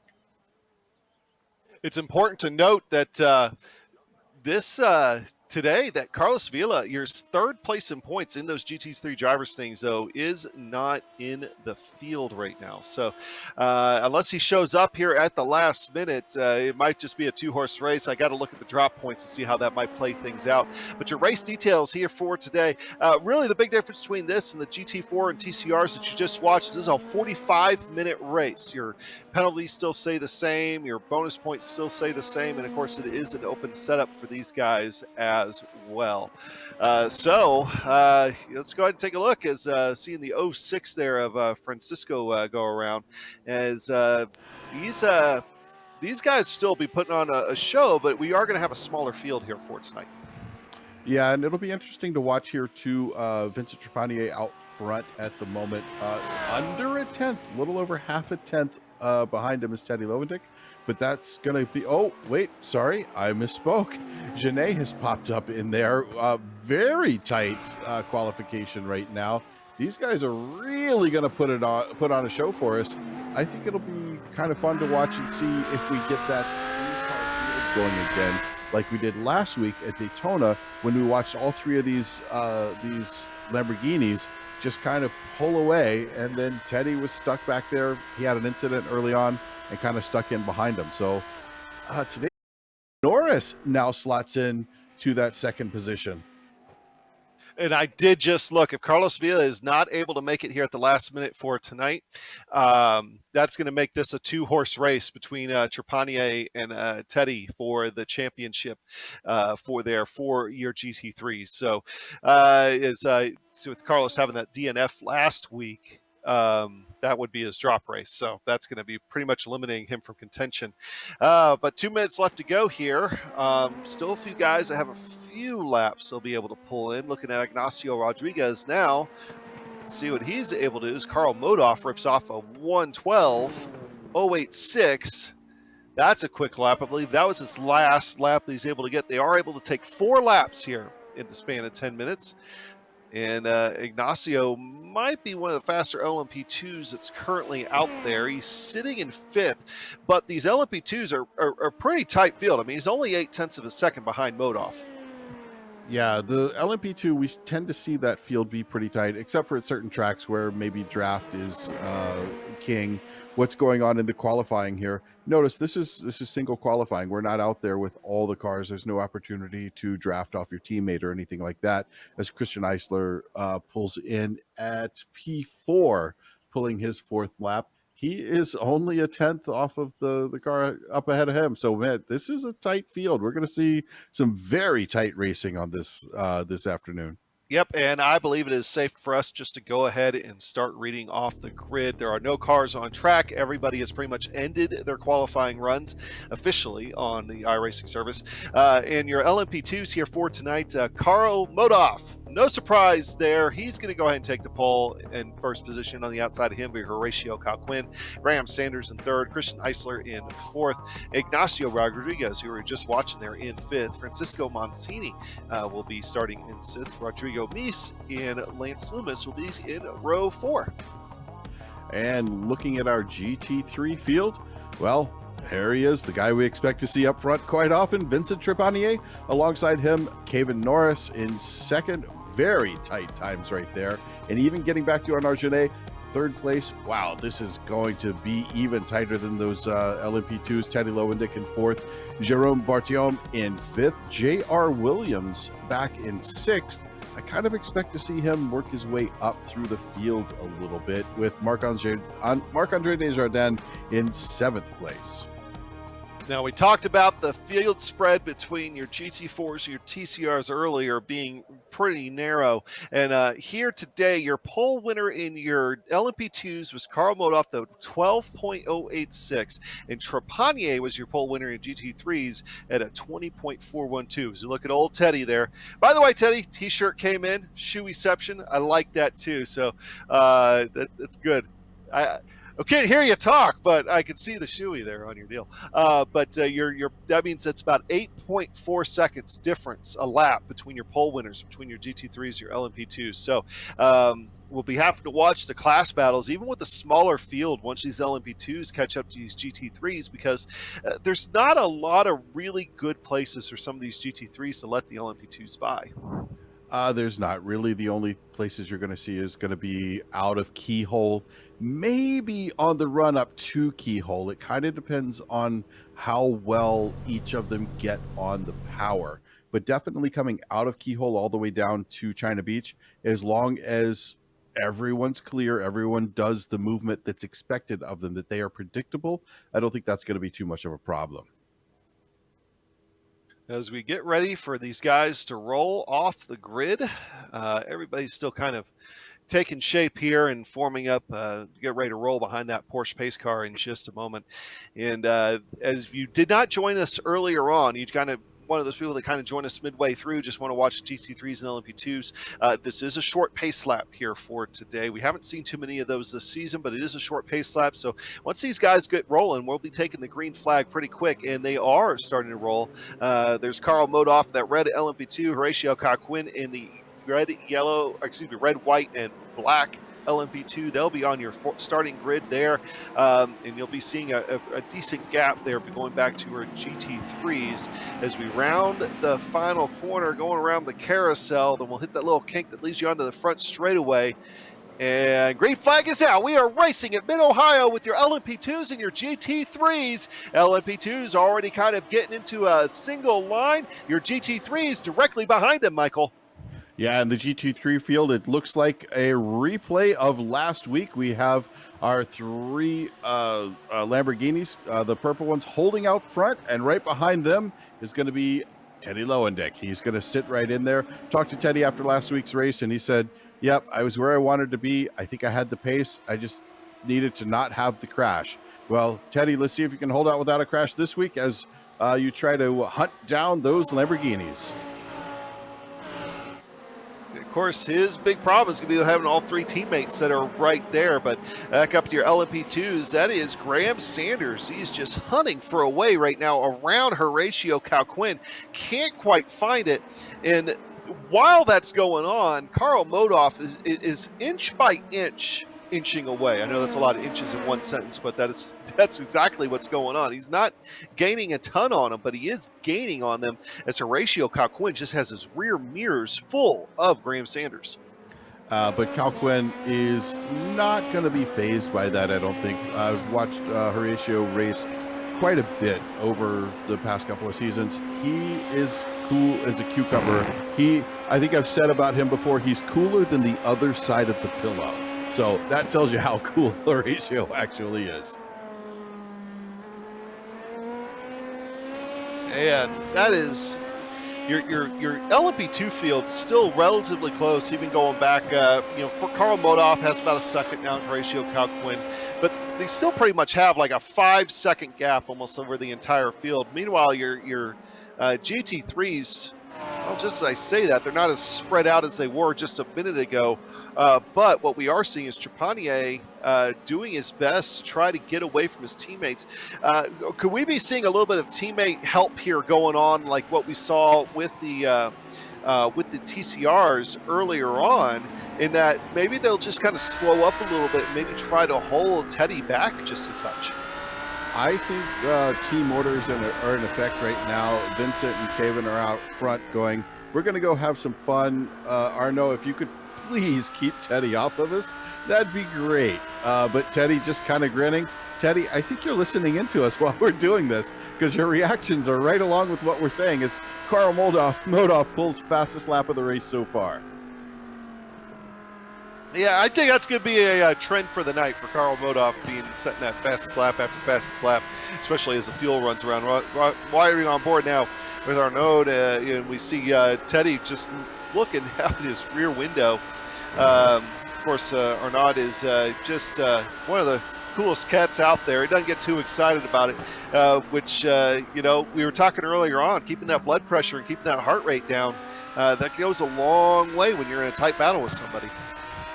Indeed it does. It's one of those things, like I was saying in the earlier race, you've got to stay cool. You got to stay calm because, again, and I'll give you a little warning for it. When you have adrenaline, it's great for getting away from bears, but there are no bears at this racetrack. I still catch you off guard? No reply? I'm just wondering, are there bears in Ohio somewhere? You'd have to ask our director, and I think he's going to claim his own Radar O'Reilly type teddy bear. This may be the first time a Radar O'Reilly joke has been made on GSRC. That's a good MASH reference right there. I like it a lot. I honestly thought there for a second, Kevin might have been thinking about taking a look at Vincent Trepanier. Nothing's going to come of it, but for a second there, I think he was thinking about his teammate. And Vincent got a little bit wide there. Look at the intensity on Norris's face, though. I think he wants to get out front of this pack here. They have put, so between Norris and Trepanier, they've opened up quite a gap on Janae and Lovidic. So I think if I were him, I'd want to go ahead and get around my teammate and just have the pleasure of leading for a little bit. We're at the end of the season. You may as well get a few laps led under your belt onto your resume at this point. Well, hey, I don't think that this GT3 field's going to go anywhere just yet, but the battle for second, I think, starting to try to heat up in your LMP2s as Graham Sanders, like he's not right up underneath the rear wing of Horatio Coquin right now, but he keeps trying to feel him out and see where he's going to go. And as he runs way wide right there. Oh, he's doing an uppercrust impression. He knocked a cone. Yeah, we're going to murder a cone there. You actually got to be a little careful in that, these LMP2s doing that. But even with that little slide right there, he kind of gained quite a bit on through the keyhole there, and now down the front back straightaway. I still can't talk. Even a little bit of a break, I still can't talk. He's got the draft, and as we come through the China Beach and this whole section right here, he really seems to be strong going through the S's and up into Thunder Valley. So it's almost like he's hunting for a line right now around Horatio Coquin. And good luck with that. Coquin is one of those amazing drivers, drives anything well. As we watch him get up over that crest coming down into Thunder Valley, started to open it up a little bit there, quite interestingly. The timing has opened up between the two. Coquin knows he's got a pretty big job ahead of him if he's going to keep Sanders behind him. I don't know that he's too worried about catching up to Modoff at this point, because Sanders is starting to really put some pressure on him as we watch these guys make their way through turn one, heading down towards Keyhole. Oh, we'll have to see where that goes. Let's go back to P3 and your GT3s. And I'm starting to see Teddy starting to do the same thing, trying to hunt for a line. Maybe he's trying to see if way he can get around Arnaud Genet and see if he can try to get back up to those top two. Right now, your top four, Vincent Trepanier, Kevin Norris, and then on your screen, Arnaud Genet, and then Ted Lauendijk. And these two are losing ground to your top two in Trepanier and Norris, but we keep talking that might be by design. So I think to old Teddy there, he wants to break up that party just a little bit. I think Teddy is really starting to decide which corner am I going to pass at. I think when we're looking at Arnaud here, he wants to hold him back. I think that is going to be the teammate thing to do, help my teammates who are fighting out front there. But as we watch Teddy on the real camera on him in his sim, he is very cool looking to make this pass. I just think he may be trying to hold off a little bit. This is a 45-minute race, 37 and a half minutes left in it. It's not time to make the move yet as they come up to Madness. Man, Teddy closes up there very quickly. Yeah, all I think it's going to take is just one slip up by Genet, and then Teddy's going to be looking for a way around him here. Of course, a good old Ferrari versus Ford versus Ferrari? Was that what you're looking for? I was going. Man. Oh, let's go take a look at Mies. Oh, this is getting tight up here. This is Rodrigo Mies in 5th place. And that is going to be actually Rodriguez has gotten around him. Mies is back to 6th now. And these are, I believe, teammates. I don't know if they're the same color of Punto CL, but they are definitely both Punto CL. So let's take a look at the replay here. Coming down into the braking zone of China Beach. This is a good position to be in. And I was talking about this, about working together as teammates with that TCR battle that we were watching, wanting to be on the outside of the corner at China Beach. And that really puts you into a really good position here. That's exactly where he placed himself. Now, these guys know each other. They drive together. They are somewhat teammates. They are, I think they're, one of them is blue. The other one is black. Of the Punto CL versions. You are right. And it seems like most of the LMP2 field right now is Punto CL Racing in some color, with the exception right now of Graham Sanders and Carl Modoff, who are, of course, right now running in 1 and 3rd.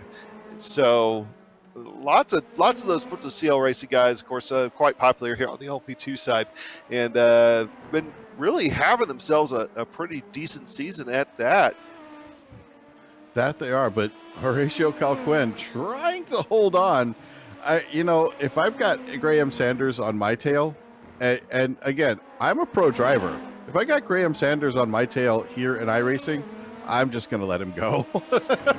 It's one of those things that it's not a matter of if he's getting around me. It really is when, because God, he is so fast.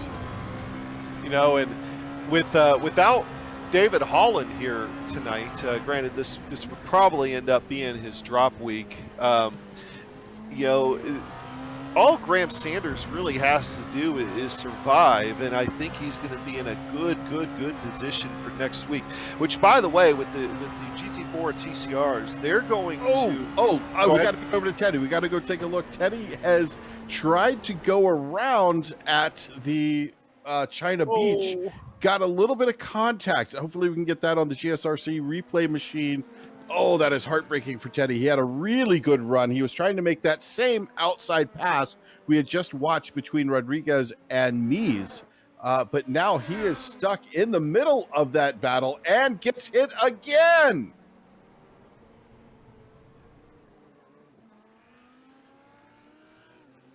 Man, and not how Teddy wanted that to happen for him for sure. And I did not see any actual contact here. What I saw is Teddy just barely get those left sides off in the grass. And in that outing, especially that R8, it's going to be real tough to come back from that once you get those wheels off. It is. Any of the GT3s, and especially the older tracks here on iRacing. And I don't mean the age of the track itself. I mean how long it's been on iRacing before it's had enough of an update. It gets what a lot of the drivers call ice grass. You see it here, you see it at VIR, you see it at Road Atlanta. Although Road Atlanta has been updated, so it's a little bit better now. You get that ice grass, and it just grabs you, and it feels a little unnatural, and it's rough. It is a day ender when that happens. All right, so now the LMP2s all over the lead pack here. Oh, that looked like Horatio Calquin, and that could be Graham Sanders away around. It's actually, that was for the lead. What happened to Modoff? We got to go back and see what happened with Modoff. He get caught up behind these GT3 guys, but now Modoff is in a fight here to hang on to second. He might lose second place to Horatio Calquin. He does. He's going to slot into third, move Graham Sanders up to P1. Horatio Calquin second, Carl Modoff third, as they have to split the teammates as they come flying toward the keyhole here. The teammates of Trapani and Norris and those GT3s, and it is on right now in those LMP2s. It is on. Modoff back into third. So Modoff had fallen back to third, made a beautiful fight back to second against Calquin, and then Calquin was able to pull it out. But we're watching that outside pass try to go around the outside again. Doesn't work this time. Coming up over Madness. I think these guys need to just take a deep breath and settle for just a minute and go back to fighting, because I think tensions are high. I'll bet adrenaline is starting to pump at this point.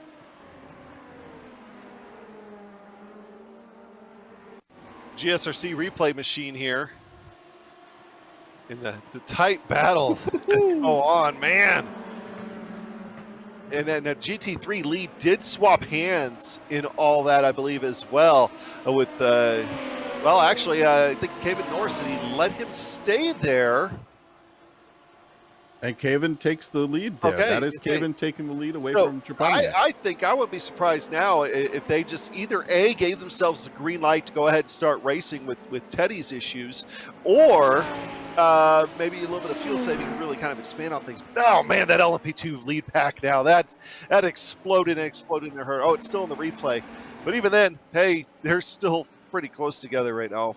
That exploded in a hurry. Yeah, this is as exciting as the lead of the TCR race that we just watched. See, there we go. We saw in the replay as Modoff comes back around the outside, trying to go around the outside at the carousel, and almost had it. But I think Calquin was able to just get the power down a little bit smoother. Maybe he was playing around with his traction control a little bit as they came through there, and then helped out a little bit by this split as they run kind of an autocross course going through the leaders of the GT3 pack. I went back and I found it. Karl Modoff locked up his right front going into China Beach on his lap 9, trying to get around a GT3 car, went for a trip through the grass, and that's how he found himself in the position that he finds himself now. So Karl Modoff, you know he's going to be hungry wanting to reclaim that lead. So I'm having a hard time comprehending the words that you said. You're saying Karl Modoff made a mistake? I didn't think that happened. It's rare, but it did happen, and it happened going into China Beach, which thankfully it was there, and he had a lot of runoff and was able to get it back on track without looping it around. So now what's left us though is a four-horse battle right now for the LMP2 lead as Christian Eisler here has kind of joined the fray. I'm still stuck on Karl Modoff making it. That's like Andy Lally making a mistake. That never happens. I mean, come on. I'm shocked, but we're going to have an interesting race here. This is tight. Look how tight these guys are. We're about 9/10 between Sanders and Cal Quinn, maybe a second. About 6-7 tenths right next to the next spot, which is where Modoff currently sits. But we've got some time left in this race. There's still 29 minutes to go and a full pit stop rotation. Anything can happen. I believe our director might have found the incident here with Karl Modoff. We can go ahead and take a look at it real quick as things have calmed down for a second, but if things blow up, we'll go back to it. Trying to get around the GT3, and this is coming down the back straightaway, and I think he just kind of misjudged it a little bit, starts smoking that right front, goes through a trip through the grass and the kitty litter, and somehow able to work that thing around, loses the lead, but saves the car. While technically we're calling that a mistake, I'm just going to call it a drift show through the grass, because that was pretty brilliant. Trying to say he was getting a little bored up there and decided to go ahead and make it exciting. Yeah, we'll go with that, because the way he just bent the car around that Armco there, that was some amazing talent there. I love watching mistakes that turn into talent shows. That was great. I love that. That needs to go into the replay reel. Oh, but man. Now, ever since that's happened, though, is his lap times have not been exactly where they were before. I mean, he was in the 112s. He's kind of back in the 113s now, and dirty air, I don't think I've ever really encountered too much problems with dirty air in these LMP2s, but could he have done some under tray damage or something like that, affecting the aerodynamics on the other side of his car?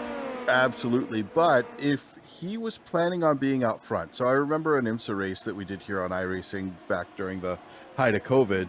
I was sitting in 4th place and was going up, this was at Road Atlanta, going up through turn 3, and there was a massive GT3 car, it wasn't GT3, it was GTE cars, and one other LMP2 car, and the wing wash off of that mass of them caused the other LMP2 to end up sideways across the track, and there was nowhere for me to go, and I had no traction going through turn 3, and you're just on the limit of being able to use the downforce there without wing wash, and suddenly moving off into that pure mechanical grip, you got to drive a little bit differently, and I think that may be what we're seeing Karl Modoff work with here, is he's having some trouble maybe getting into the draft in places that he's used to having still a little bit of that wing help him out. Well, we'll have to see if he can overcome it. I mean, he is definitely getting back to a point where I think he might be starting to think about either waiting until after the pit stop and going after these guys, or he's going to go ahead and make an attack on Horatio Calquin in the next lap or two. So he's only 4 tenths behind it, getting a good draft here as they approach China Beach. Remember, this is where he made his mistake earlier on, and hey, it seems like now he's almost also not being as aggressive. Like maybe it's scared him a little bit too, in addition to the aerodynamic factors we were talking about. So definitely an interesting kind of setup here. But even then, I mean, both in the LMP2s and the GT3s, we've seen big moves made in the pit stop cycles. So don't count Karl Modoff out of this just yet. I mean, he is still sitting in 3rd, so he's still within sight of the leader. But still, don't count him out. He is inside of the leader, but I think we may be seeing maybe a Philippe Albuquerque thing going on out there with Graham Sanders. He's 2 seconds out now and just turned the fastest lap of the race at a 1:12.745. He is looking to open this up. So, Graham, we're used to talking to you here, and I think we might have you in P1. Let's see what happens as we go through the pit stop rotations, probably coming up here in the next few laps. Graham Sanders has been the most consistent runner in your LMP2s so far this season, which is why he has a good points lead. He only has 2 race wins, but he's had 7 top 5s. And, you know, it's as long as he doesn't get caught up in something, he is in usually the top 3 even of these races. So Graham Sanders on his way, hoping to be able to pull out his 3rd win of the season, but we still got pit stops and 24 minutes at least of racing to go here for today. Right behind him, let's recap with that where Horatio Calquin and Carl Modoff stand. Only about 4/10 now divide those two.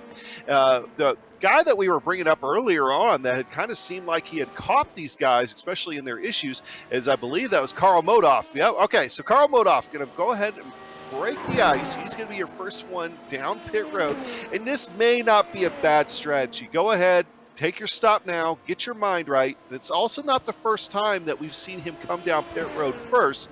Remember, 2 weeks ago, he did what Old Soup used to call the early peel, late reveal on us. And I think he might be trying that again here after his issue. Yeah, and a very good pit stop, under 7 seconds for Carl Modoff there for his stationary time in the pits. Only about 25 seconds from cone to cone.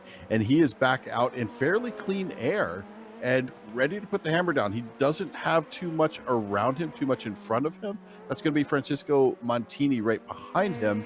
And he's just going to put the hammer down right now. He has got the track all to himself. It is over 5 seconds up to Lance Loomis in front of him.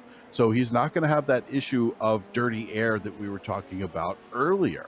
So I think he's put himself in a good position. Let's see how Sanders, Calquin, and Eisler respond to that. They do not respond. Looks like at least, looks the 3 of them are going to go by. I think since Modoff came in now, they may try to stretch it as long as they possibly can. And, it's there, I wasn't able to be here last week, but the week before, I think they went like another 3 or 4 laps before they came in, or at least the pack did after Carl Modoff had come in. So we'll see here. We'll keep an eye on that. Your GT3's been a little while since we talked about him. Kevin Norris, though, in the lead right now. Vincent Trepanier over a second and a half back behind him. As if Kevin's able to bring this thing home, I mean, that would be his first win of the season. He's been able to have 4 top 5s, just doesn't have the win to show for it. And this is another one of those guys that's usually very calm, cool, and collected. I think it's almost a requirement in PRL that if you're going to be on camera, you got to be one of the calm, cool, and collected types. So he's definitely being the star of the GT3 field. It almost keeps trying to stretch out almost to a 2-second lead over Vincent Trepanier. Yeah, he keeps flirting with that 2 seconds, and he gets right up to it as we watch now. He's just peaked over 1.8 seconds. He was down at 1.7 just a moment ago. Oh, there he goes. He has just gotten over 2 seconds, but not for long. Comes back down to about 1.7 as his teammate tries to keep that gap manageable. Yep, and right now it is all ASR Esports, Advanced Sim Racing Esports. Yeah, different colors are involved. Actually, no, it is all the purple guys. All the purple guys. All ASR Esports is Kevin Norris, Trepanier, Janae. They are running 1, 2, 3 right now in your GT3s. That's what... That's the way it kind of happened after the issues that we saw earlier with Teddy Lowendick, though. We haven't talked about him really much since his incident. He has been able to reclaim 1 spot. He is slowly gaining on Jerome Bartholomew, but Jerome is still over 5 seconds in front of him. Of course, Teddy went into today only 8 points back from Vincent Trepanier.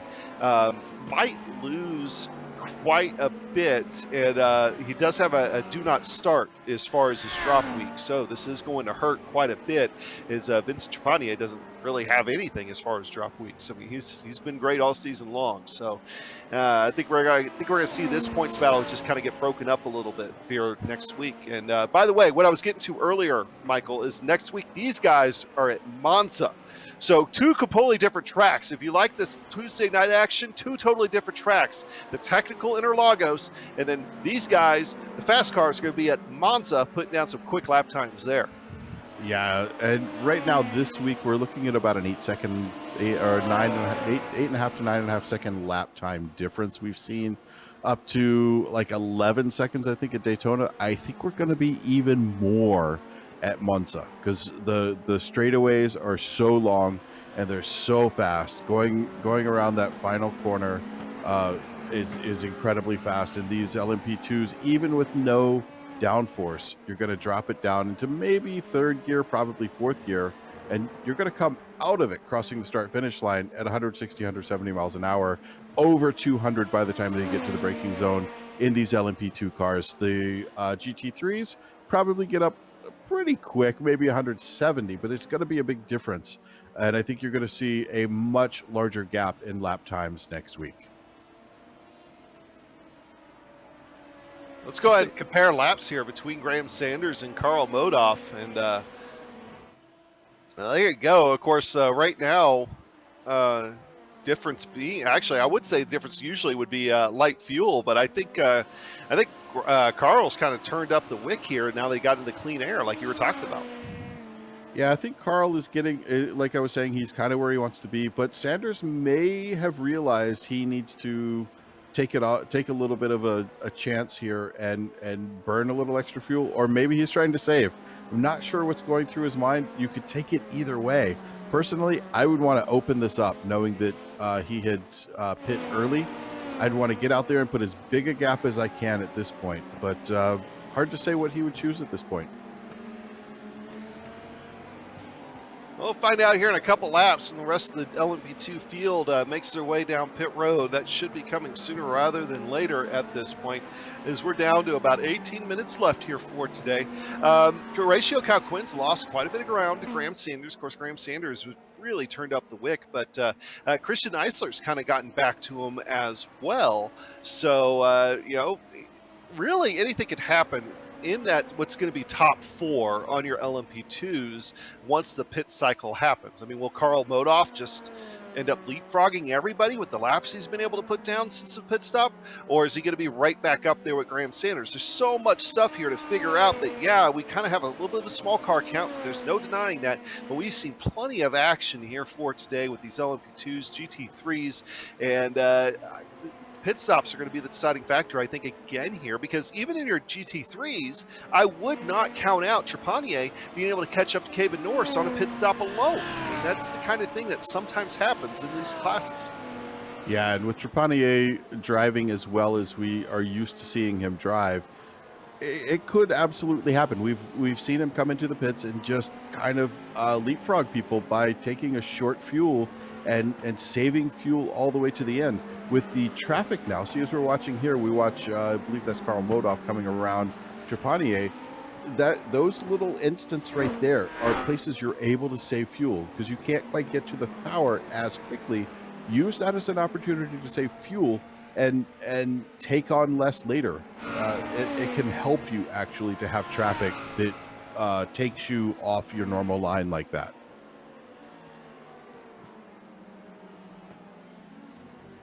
Well, we will see what's going to happen here in the next couple of minutes. And I'm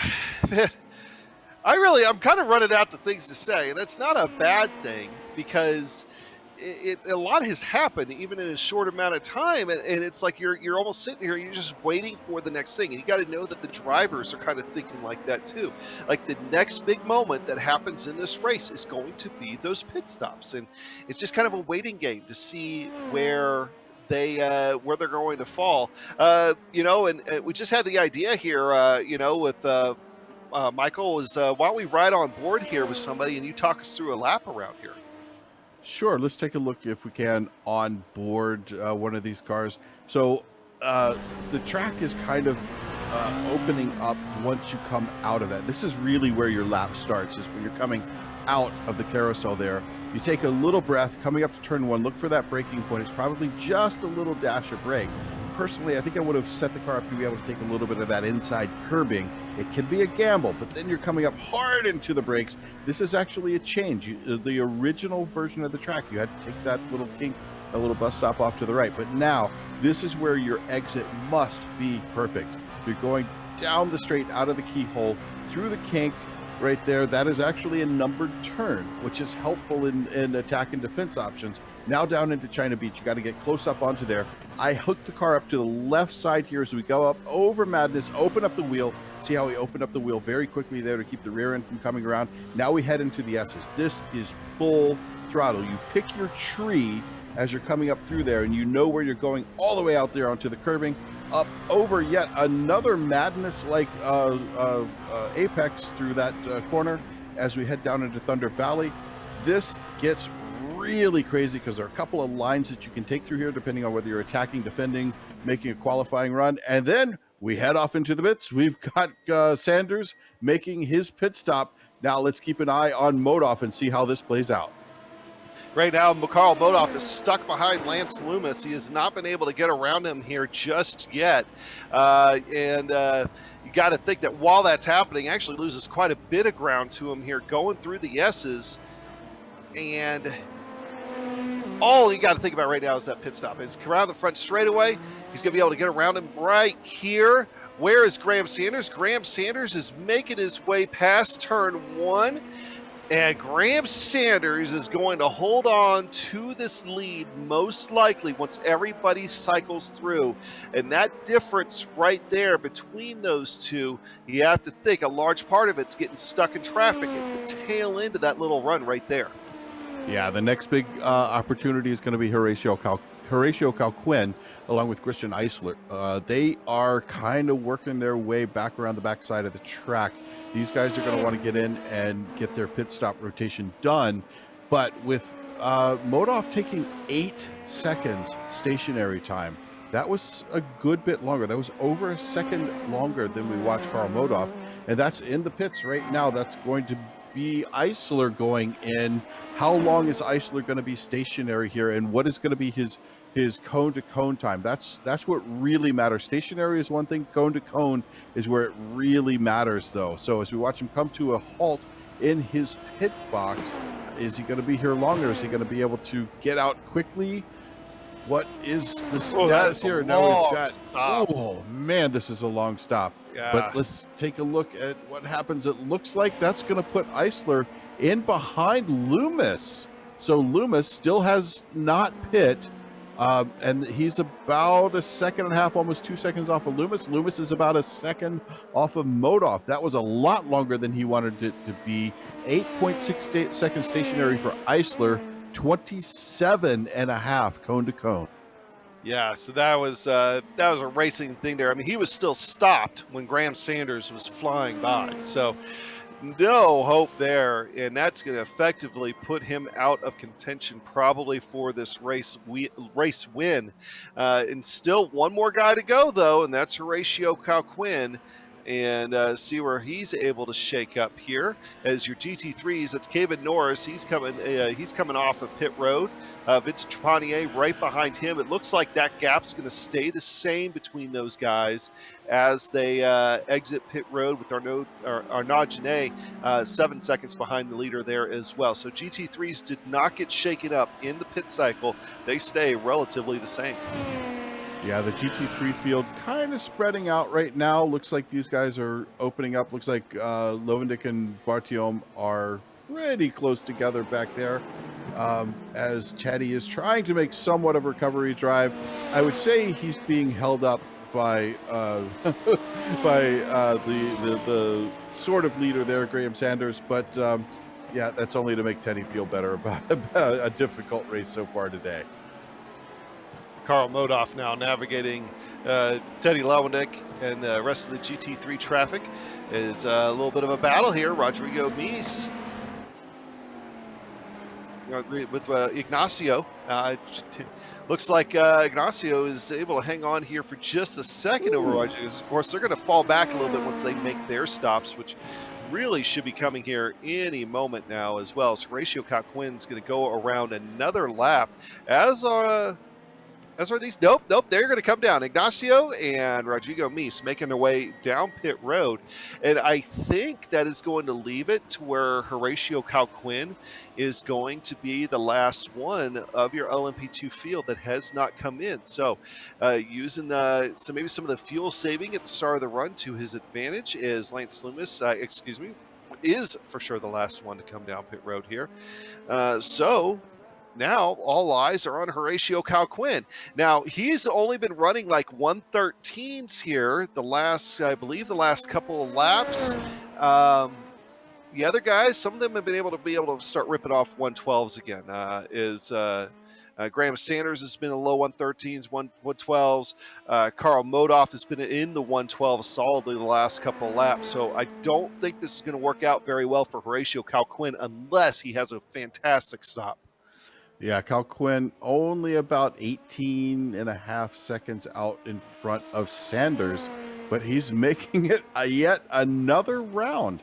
Is it time to put the hammer down and open this up? Is he going to be able to get in and take an amazingly short stop, just kind of a thimbleful of fuel?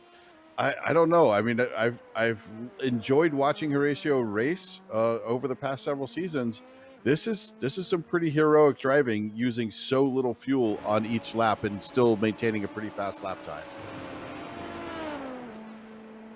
See, that last time was a very low 113, 13.070. I gotta think he's got to be coming down this time by. I mean, his fuel has to be getting super low at this point.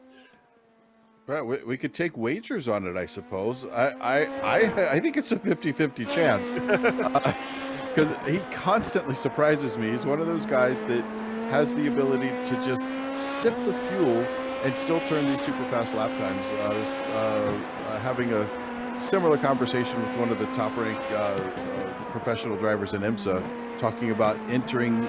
Oh, there we go. He's in the pits. He's going to make the pit stop. Let's see how this plays out for him as he goes by the entrance cone.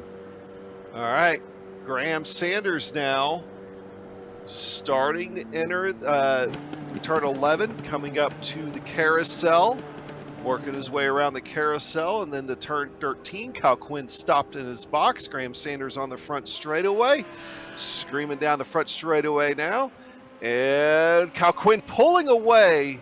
So I think it's Sanders, Modoff, and Calquin are going to be your top three. I don't think Eisler's going to quite be able to get him. That was Kevin Norris, your GT3 leader. You just saw him put a wheel off there on the side of your screen. And, yep, that is, I think that's going to be a race decider right there, as Graham Sanders, I think as long as he can stay clean, I think Carl Modoff is going to have a hard time catching him, even though Carl Modoff is definitely the faster car at this point.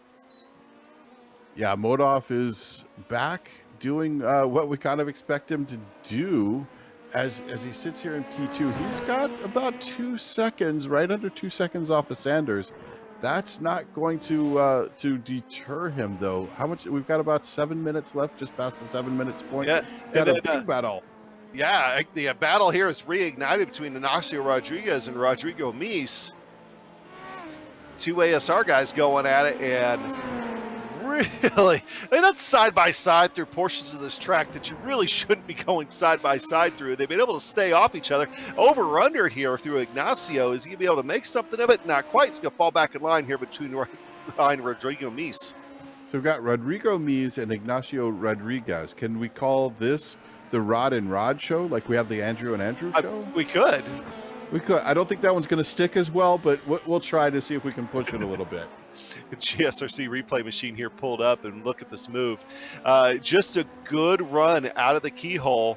He doesn't even really take advantage of the draft too much. Just get side by side with him here through the kink, heading down into China Beach, almost trying to rub fenders just a little bit, and then they go side by side through China Beach, and that just kind of sets up staying side by side for quite a while between these two. Is over under here. They come back the other way to come toward the S's.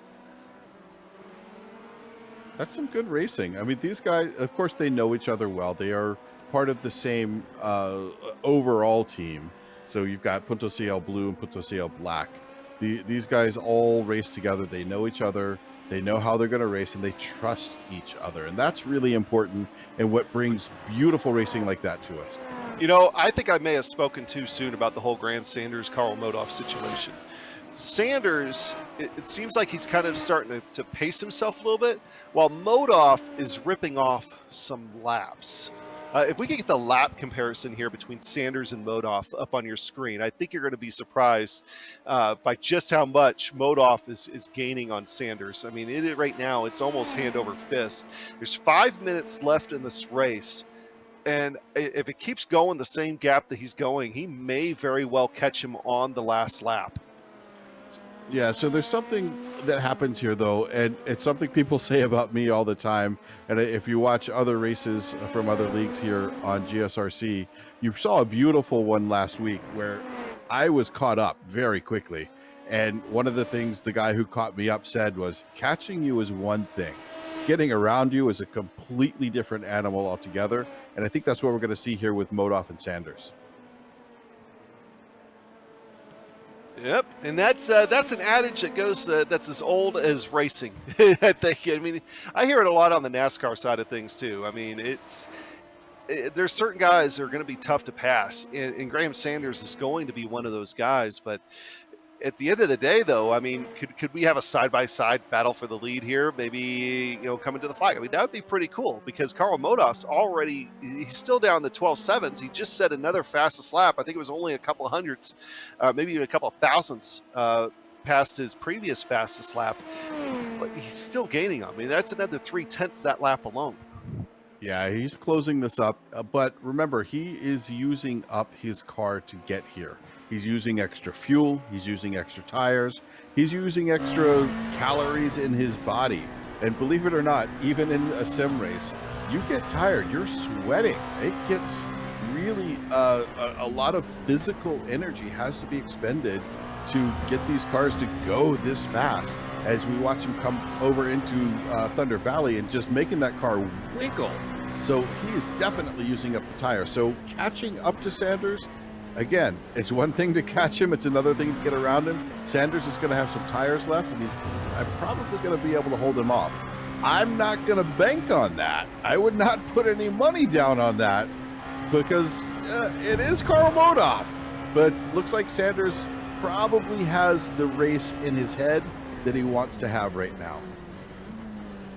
Ooh, but tied up, close. Ooh, that's not good. That was a little bit of traffic back there that made it very difficult and closed this gap up to under a second. Some GT3 traffic back there causing a little bit of problem for Graham Sanders, allowing Karl Modoff to be only half a second with 2.5 minutes left as we watch him come up over Madness. And yet still more traffic here over Madness, as that's Marc-Andre Desjardins, as they'll both get around him, but they both had to take unpreferred lines to get through the S's right there. And they got a while, though, before they hit the next bit of traffic. Next bit of traffic's actually Teddy Lowendijk, and he's on the front straightaway already. So, and these guys are just coming to the carousel now, so they'll probably have a little while before they catch Teddy. And now it's just going to be pure speed here, as I think it's safe to say this will be 2 to go right here. So 2 laps to go for Karl Modoff and Graham Sanders. This has turned into a race here post-pit stop.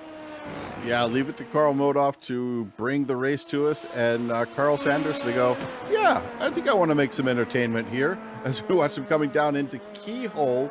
Now getting the power down here is what Sanders needs to do to keep Modoff off of his tail, but that's dead on him. As we look from the onboard camera here, you can see running dead off the back of him. He is perfect. Modoff is perfectly inside that draft, and right now Modoff can save a little fuel.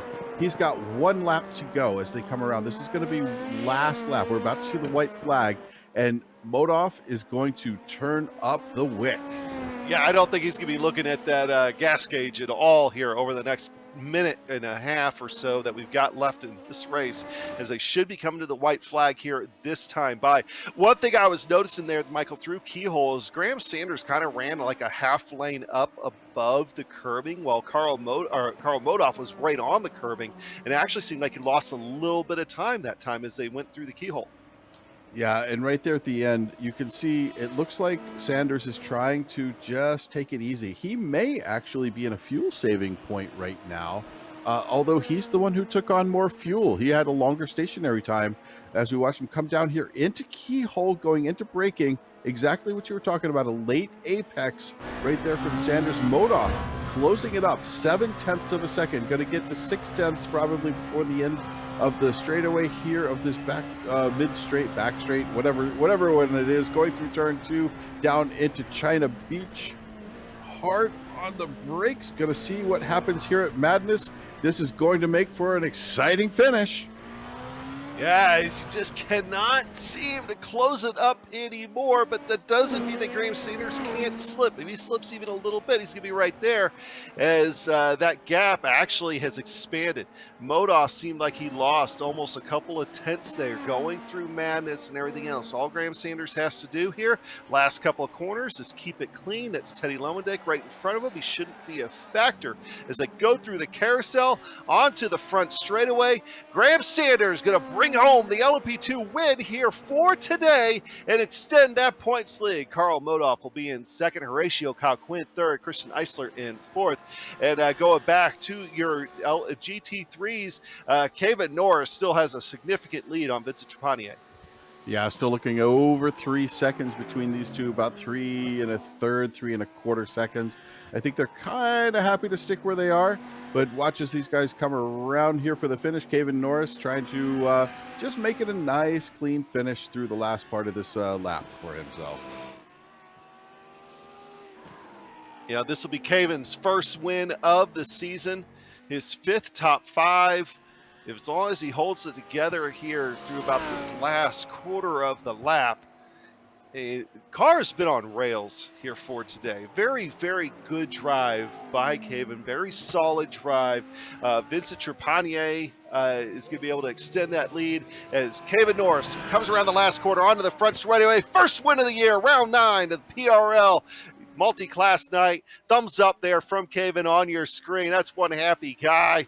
Oh man, that's exciting for him. Hey, we'll talk to Kevin, we'll talk to Graham, we'll talk to the whole crew coming up here in just a minute.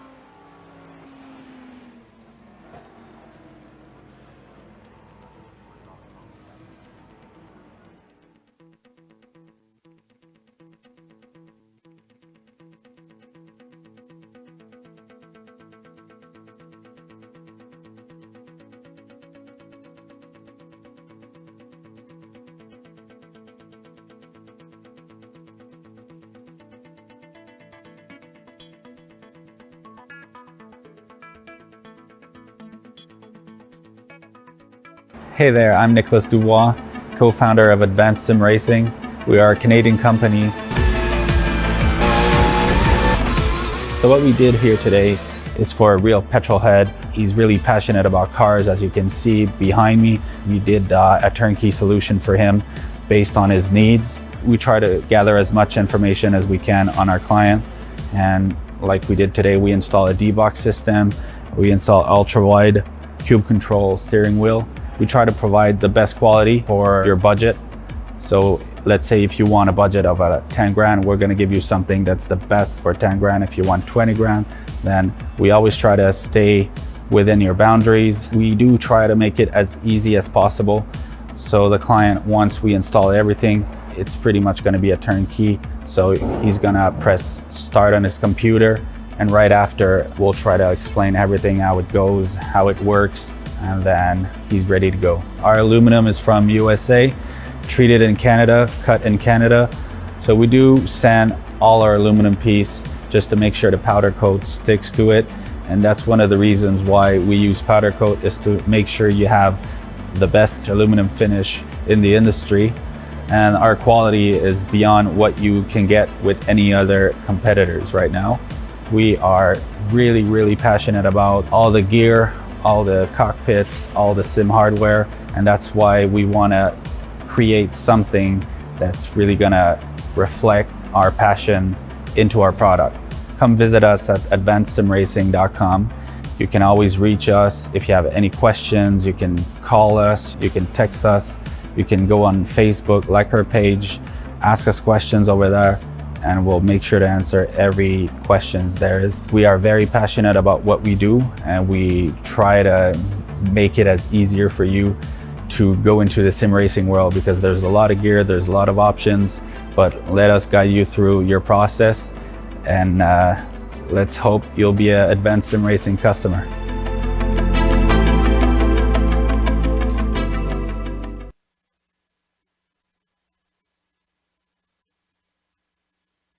Welcome back to Mid-Ohio, where we just wrapped up your LMP2 and GT3 multi-class race and the conclusion of the multi-class night here for Tuesday. One more round left next week, round 10. That's going to be at Interlagos and at Monza for these guys, GT3s and LMP2s. And your LMP2 results, Graham Sanders got a little interesting there at the end. Carl Modoff was catching him, but still not able to get back to him after had that trip through China Beach. Graham Sanders coming away with the win. Carl Modoff in second. Horatio Calquint in third. Christian Eisler in fourth. Rodrigo Mies and Ignacio Rodriguez. Great battle between those two guys several times throughout today. Lance Loomis in seventh and Francisco Montini in eighth. And also with Graham Sanders, we looking at the math. I think if he shows up next week, he's going to have the championship for the LMP2s. Yeah, it's looking good. I'm not one to trust my math when I'm trying to read. I can do math or I can read, but not both at the same time. But the race results in the GT3 field, looks like Kevin Norris came in first with a beautiful run, getting around his teammate about midway through the race. Vince Trepanier, that is, in P2. Arnaud Genet in P3. J.R. Williams brings it home in fourth place.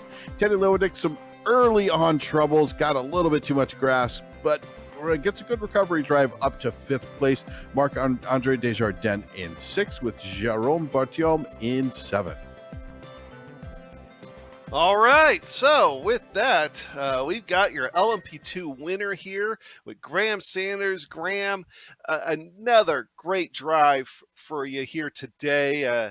You're really the class of the field in the back half of that race. Yeah, thank you. That was an intense race at the beginning, or actually first in qualifying. I kind of botched my lap and started third. Really couldn't get past P2 it was probably 10 laps or so before I got by. But luckily, traffic kind of helped me in that on that lap and got by. Managed to kind of stick with Carl, and then he went off, and somehow we didn't crash there in that one blind left-hander. That was pretty hairy. Yeah, if you get a chance to go look at Carl Modoff's trip through China Beach, I think you'll see an impressive piece of driving, that everything he was able to get out of that okay. It was pretty incredible, but that opened up the door for you. You were able to get through a fantastic pit stop, and then he's almost started trying to run you down there at the end. I mean, was he looking pretty big in your rearview mirror? Oh yeah, he was getting really big there at the end. I destroyed my tires basically. I wasn't taking care of them like I should have, and I was kind of having to pay for it there at the end. And I think it was like a 4-second gap after the pit stop, and it came down to almost half second. And that was pretty scary there at the end.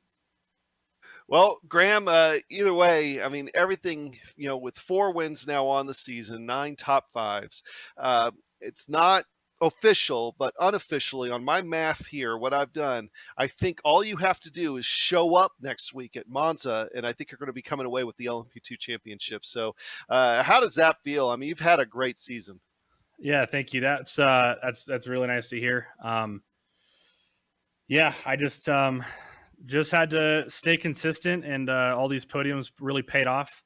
I got a little bit lucky with Paolo. He had a few mishaps for a few rounds, and I'm really stoked for next week and for the potential win. Well, Graham, we appreciate you stopping by. And remember, what I say is unofficial. We'll have to see what the PRL admins and everything say. Anybody you'd like to thank here real quick before we let you go? Yeah, I just want to thank the team, all the sponsors: Alpine Stars, GSI, Wave Italy, GoPro, and of course you guys for the awesome broadcast. Thanks, guys. Well, thanks again, Graham. Appreciate it. And I think we're going to have Michael here. He's going to talk to your GT3 winner tonight. First win of the year for Kevin Norris. I've got Kevin right here. Kevin, that just wow. Let me just start off by saying, wow, you had an interesting battle early on with your teammate, and it looked like you kind of went, you know what? I'm faster than you. I'm just going to get around you. How did that come about? Was it kind of a discussion, or did you just kind of press the point on him? It was just a lucky sequence. LMP2s were in the way, and I just had the way behind the LMP2s, so that's where I took the first place, and yeah, never looked behind. Yeah, you were able to open up and maintain quite a strong gap on Trepanier through that. Was that kind of by design? Did you want to help him try to come up, or were you like, no, I'm getting the win, darn it, this is my win, I'm not letting him anywhere near me? I'm trying to do my first win here in the series PRL. So no, I was just thinking about the win for sure. Well, a good win it is. I'm sure. Yeah, when you get these, I love it when I get my wins. Being on the podium's awesome, but being on the top step, that's got to feel special. And of course, there are people to thank when that happens. Who do you have to thank?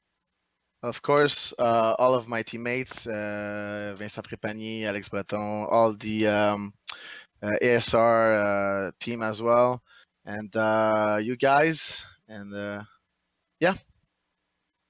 Well, I got to say it was a joy watching you. It was a lot of fun to watch you just kind of slice your way up to the front. You took that like a real champion. Looking forward to seeing how the next race goes, and then next season. Really looking forward to it. But right now, Adam Young looks like is going to have our Carl Modoff to talk to.